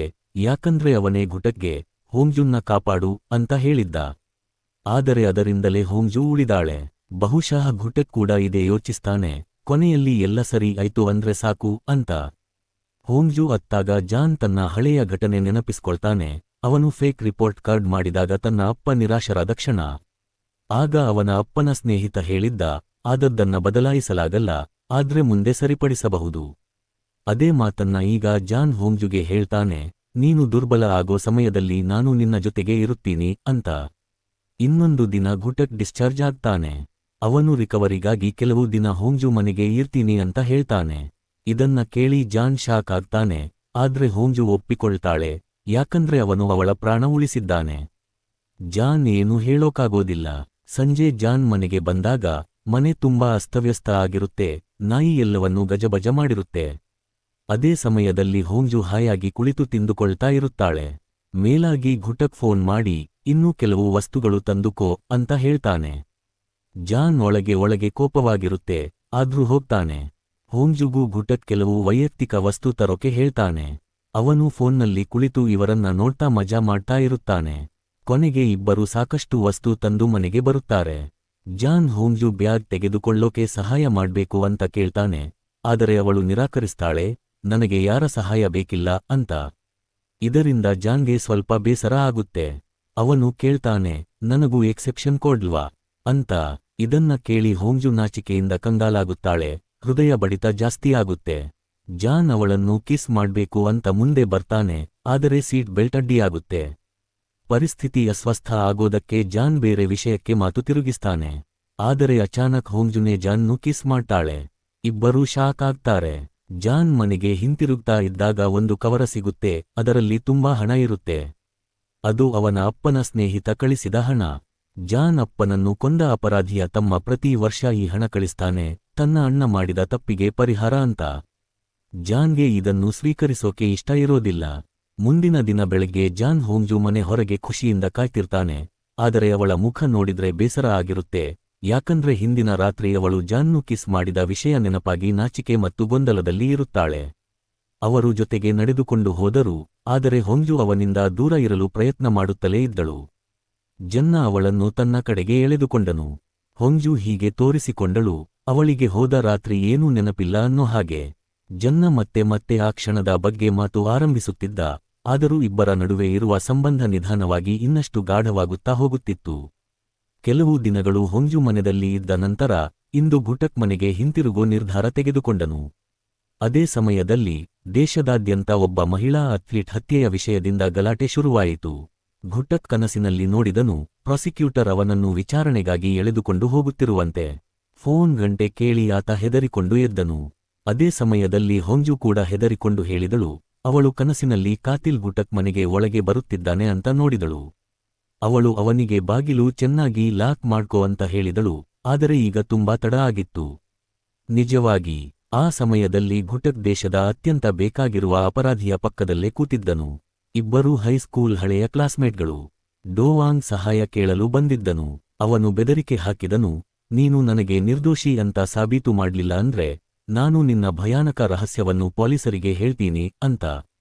ಘುಟಕ್ ಇದಕ್ಕೆ ಕಾಯ್ತಿದ್ದವನಂತೆ ಅವನು ಈಗಾಗಲೇ ತನ್ನ ರಾಜೀನಾಮೆ ರೆಡಿ ಮಾಡಿಟ್ಟಿದ್ದನು. ಅವನು ಶಾಂತವಾಗಿ ಹೇಳಿದನು, ಡೋವಾಂಗ್ ಸ್ವತಃ ಸರೆಂಡರ್ ಆಗಲಿ, ನಾನು ಕೆಲಸ ಬಿಟ್ಟು ಬಿಡುತ್ತೀನಿ ಅಂತ. ಇದನ್ನು ಕೇಳಿ ಡೋವಾಂಗ್ ಹುಚ್ಚನಂತೆ ಆಗಿಬಿಟ್ಟನು. ಅವನು ನೆಲಕ್ಕೆ ಕುಳಿತು ಬಿಕ್ಕಿ ಬಿಕ್ಕಿ ಅತ್ತನು. ಹೊಂಜುಗೆ ಘುಟಕ್ ಬಗ್ಗೆ ತುಂಬಾ ಚಿಂತೆಯಾಗಿತ್ತು. ಅವಳು ಅವನ ಮನೆಗೆ ನೋಡಲು ಬಂದಳು. ಅದೇ ಸಮಯದಲ್ಲಿ ಪೊಲೀಸ್ ಕೂಡ ಬಂದು ಡೋವಾಂಗ್ ಅನ್ನು ಕರೆದೊಯ್ದರು. ಹೊಂಜು ಮೊದಲ ಬಾರಿಗೆ ಘುಟಕ್ ಹತ್ತಿರುವುದನ್ನು ನೋಡಿದಳು. ಅವಳ ಮನಸ್ಸಿನಲ್ಲಿ ತುಂಬಾ ಪ್ರಶ್ನೆಗಳು ಇದ್ದರೂ ಅವಳು ಏನೂ ಕೇಳಲಿಲ್ಲ. ಮರುದಿನ ಬೆಳಿಗ್ಗೆ ಜೆಚಾನ್ ಕಿಟಕಿಯಿಂದ ನೋಡಿದನು, ಅವನಿಗೆ ಇಷ್ಟವಾದ ಹುಡುಗಿ ಮತ್ತೊಬ್ಬ ಹುಡುಗನ ಜೊತೆ ನಡೆಯುತ್ತಿದ್ದಾಳೆ ಅಂತ. ಅವನು ಓಡಿಕೊಂಡು ಕೆಳಗೆ ಬಂದನು. ಕನಸಿನಂತೆಯೇ ಇಬ್ಬರು ಅಪ್ಪಿಕೊಳ್ಳೋ ಮುನ್ನ ಘುಟಕ್ ಜೈನ ಭಾವನೆಗಳನ್ನು ಅರ್ಥಮಾಡಿಕೊಂಡು ಅವನು ಸ್ವತಃ ಹೊಂಜುದಿಂದ ದೂರವಾಗಿ ಬಿಟ್ಟನು. 3 ಜನರು ಸೇರಿ ಕುಳಿತು ಉಪಾಹಾರ ತಿಂದರು. ಟಿವಿಯಲ್ಲಿ ಸುದ್ದಿ ಬರುತ್ತಿತ್ತು, ಡೋವಾಂಗ್ ಸ್ವತಃ ಸರೆಂಡರ್ ಆಗಿದ್ದಾನೆ, ಆದರೆ ಅವನು ತನ್ನನ್ನು ನಿರ್ದೋಷಿ ಅಂತ ಹೇಳುತ್ತಿದ್ದಾನೆ. ಇದನ್ನು ಕೇಳಿ ಘುಟಕ್ ಮನಸ್ಸು ಮುರಿದುಹೋಯಿತು. ಅವನು ಡೋವಾಂಗ್ ಅನ್ನು ಹಲವು ವರ್ಷಗಳಿಂದ ತಿಳಿದಿದ್ದನು. ಅವನಿಗೆ ಪಕ್ಕಾ ನಂಬಿಕೆ, ಡೋವಾಂಗ್ ಕೊಲೆಗಾರ ಅಲ್ಲ. ಜೈನ್ ಕೇಳಿದನು, ನೀನು ಇಷ್ಟು ನಂಬಿಕೆಯಿಂದ ಹೇಗೆ ಹೇಳ್ತೀಯ? ಮನುಷ್ಯನ ಹೃದಯ ಇಷ್ಟು ಸುಲಭವಾಗಿ ಓದಲು ಆಗಿದ್ದರೆ ಲೋಕಕ್ಕೆ ಪ್ರಾಸಿಕ್ಯೂಟರ್ ಮತ್ತು ಕೋರ್ಟ್ ಬೇಡವಾಗುತ್ತಿತ್ತು ಅಂತ. ಘುಟಕ್ ಕೂಡ ಗೊತ್ತಿತ್ತು, ತನಿಖೆ ಇಲ್ಲದೆ ಏನೂ ತೀರ್ಮಾನ ಮಾಡೋಕೆ ಆಗಲ್ಲ ಅಂತ. ಎಲ್ಲಾ ಸಾಕ್ಷಿಗಳು ಡೋವಾಂಗ್ ವಿರುದ್ಧವೇ ಇದ್ದವು. ಸಿಸಿಟಿವಿಯಲ್ಲಿ ಹತ್ಯೆಯ ದಿನ ಅವನೇ ಒಬ್ಬನೇ ಇದ್ದನು. ಮೇಲಾಗಿ ಪೊಲೀಸ್ನಿಂದ ಓಡಿಹೋಗಿದ್ದು ಅವನ ಮೇಲೆ ಇನ್ನಷ್ಟು ಅನುಮಾನ ತರುತ್ತಿತ್ತು. ಹೊಂಜು ಕನಸಿನಲ್ಲಿ ನೋಡಿದಳು, ಘುಟಕ್ ಹೇಳ್ತಿದ್ದಾನೆ ಅವನು ಕಾತಿಲ್ ಮೇಲೆ ನಂಬಿಕೆ ಇಟ್ಟಿದ್ದಾನೆ ಅಂದ್ರೆ ಅವನು ಸ್ನೇಹಿತನಾದ್ದರಿಂದ ಮಾತ್ರ, ಅವನು ನಿರ್ದೋಷಿ ಅಂತ ಅಲ್ಲ ಅಂತ. ಹತ್ಯೆಯ ಅನುಮಾನದಿಂದ ಡೋವಾಂಗ್ ತಾಯಿಯ ಅಂಗಡಿಗೆ ಜನರು ದಾಳಿ ಮಾಡಿದರು. ಘುಟಕ್ ತನ್ನ ಸ್ನೇಹಿತನ ತಾಯಿ ಅಪಾಯಕ್ಕೆ ಒಳಗಾಗಬಾರದು ಅಂತ ಬಯಸಿದನು. ಅವನು ಸ್ವಲ್ಪ ಸಮಯ ಅಂಗಡಿ ಮುಚ್ಚೋಕೆ ಸಲಹೆ ಕೊಟ್ಟನು. ಆದರೆ ತಾಯಿಗೆ ತನ್ನ ಮಗ ಒಳ್ಳೆಯವನೇ ಅನ್ನೋ ನಂಬಿಕೆ ಇತ್ತು, ಅವನು ಸಿಕ್ಕಿಬಿದ್ದಿದ್ದಾನೆ ಅಷ್ಟೇ ಅಂತ. ಇನ್ನೊಂದು ಕಡೆ ಪೀಡಿತ ಕುಟುಂಬ ಯಾವುದೇ ಬೆಲೆಗೆ ಡೋವಾಂಗ್ ಜೀವನಪೂರ್ತಿ ಜೈಲಿನಲ್ಲಿ ಇರಬೇಕು ಅಂತ ಬಯಸುತ್ತಿದ್ದರು. ಅವರು ಭೋಗೋಮ್ ಅನ್ನು ಹೈರ್ ಮಾಡಿದರು. ಭೋಗೋಮ್ ಮೀಡಿಯಾವನ್ನು ಸಂಪೂರ್ಣವಾಗಿ ಕೆದಕಿಬಿಟ್ಟನು. ಅವನು ಹೊಂಜುಗೆ ಸಂಶಯಿತನ ಸಂಪೂರ್ಣ ಮಾಹಿತಿ ಕೊಟ್ಟನು. ಡೋವಾಂಗ್ ತಂದೆ ಡ್ರಗ್ಸ್, ಹೊಡೆದಾಟ ಮತ್ತು ಕಳ್ಳತನ ಪ್ರಕರಣಗಳಲ್ಲಿ ಈಗಾಗಲೇ ಸಿಕ್ಕಿಬಿದ್ದಿದ್ದನು. ಭೋಗೋಮ್ ಕಾಲೇಜಿನ ಘಟನೆಗಳನ್ನು ಹೊರತೆಗೆದನು. ಇದು ಮೀಡಿಯಾಗೆ ದೊಡ್ಡ ವಿಷಯವಾಗಿತ್ತು. ಜನರ ಕೋಪ ಹೆಚ್ಚಾಗುತ್ತಾ ಹೋದಂತೆ ಪ್ರಕರಣ ಪ್ರಾಸಿಕ್ಯೂಟರ್ ಕೈಯಿಂದ ಇನ್ಸ್ಪೆಕ್ಟರ್ ಕೈಗೆ ಹೋಗುವ ಸಾಧ್ಯತೆಯಿತ್ತು. ಈಗ ತೀರ್ಮಾನ ಹೊಂಜು ಕೈಯಲ್ಲಿತ್ತು. ಅವಳು ಆಫೀಸ್ ಲಾಭಕ್ಕಾಗಿ ಸುದ್ದಿ ಪ್ರಕಟಿಸಬೇಕಾ ಅಥವಾ ಜೈನ್ ಮೇಲೆ ನಂಬಿಕೆ ಇಡಬೇಕಾ? ಪಾರ್ಟ್ 2ಗಾಗಿ ಸಬ್ಸ್ಕ್ರೈಬ್ ಮಾಡಿ. Please like and share and subscribe. ನನ್ನ ಶ್ರಮಕ್ಕೆ ನಿಮ್ಮದೊಂದು ಲೈಕ್ ಅಂಡ್ ಸಬ್ಸ್ಕ್ರೈಬ್ ಇರಲಿ.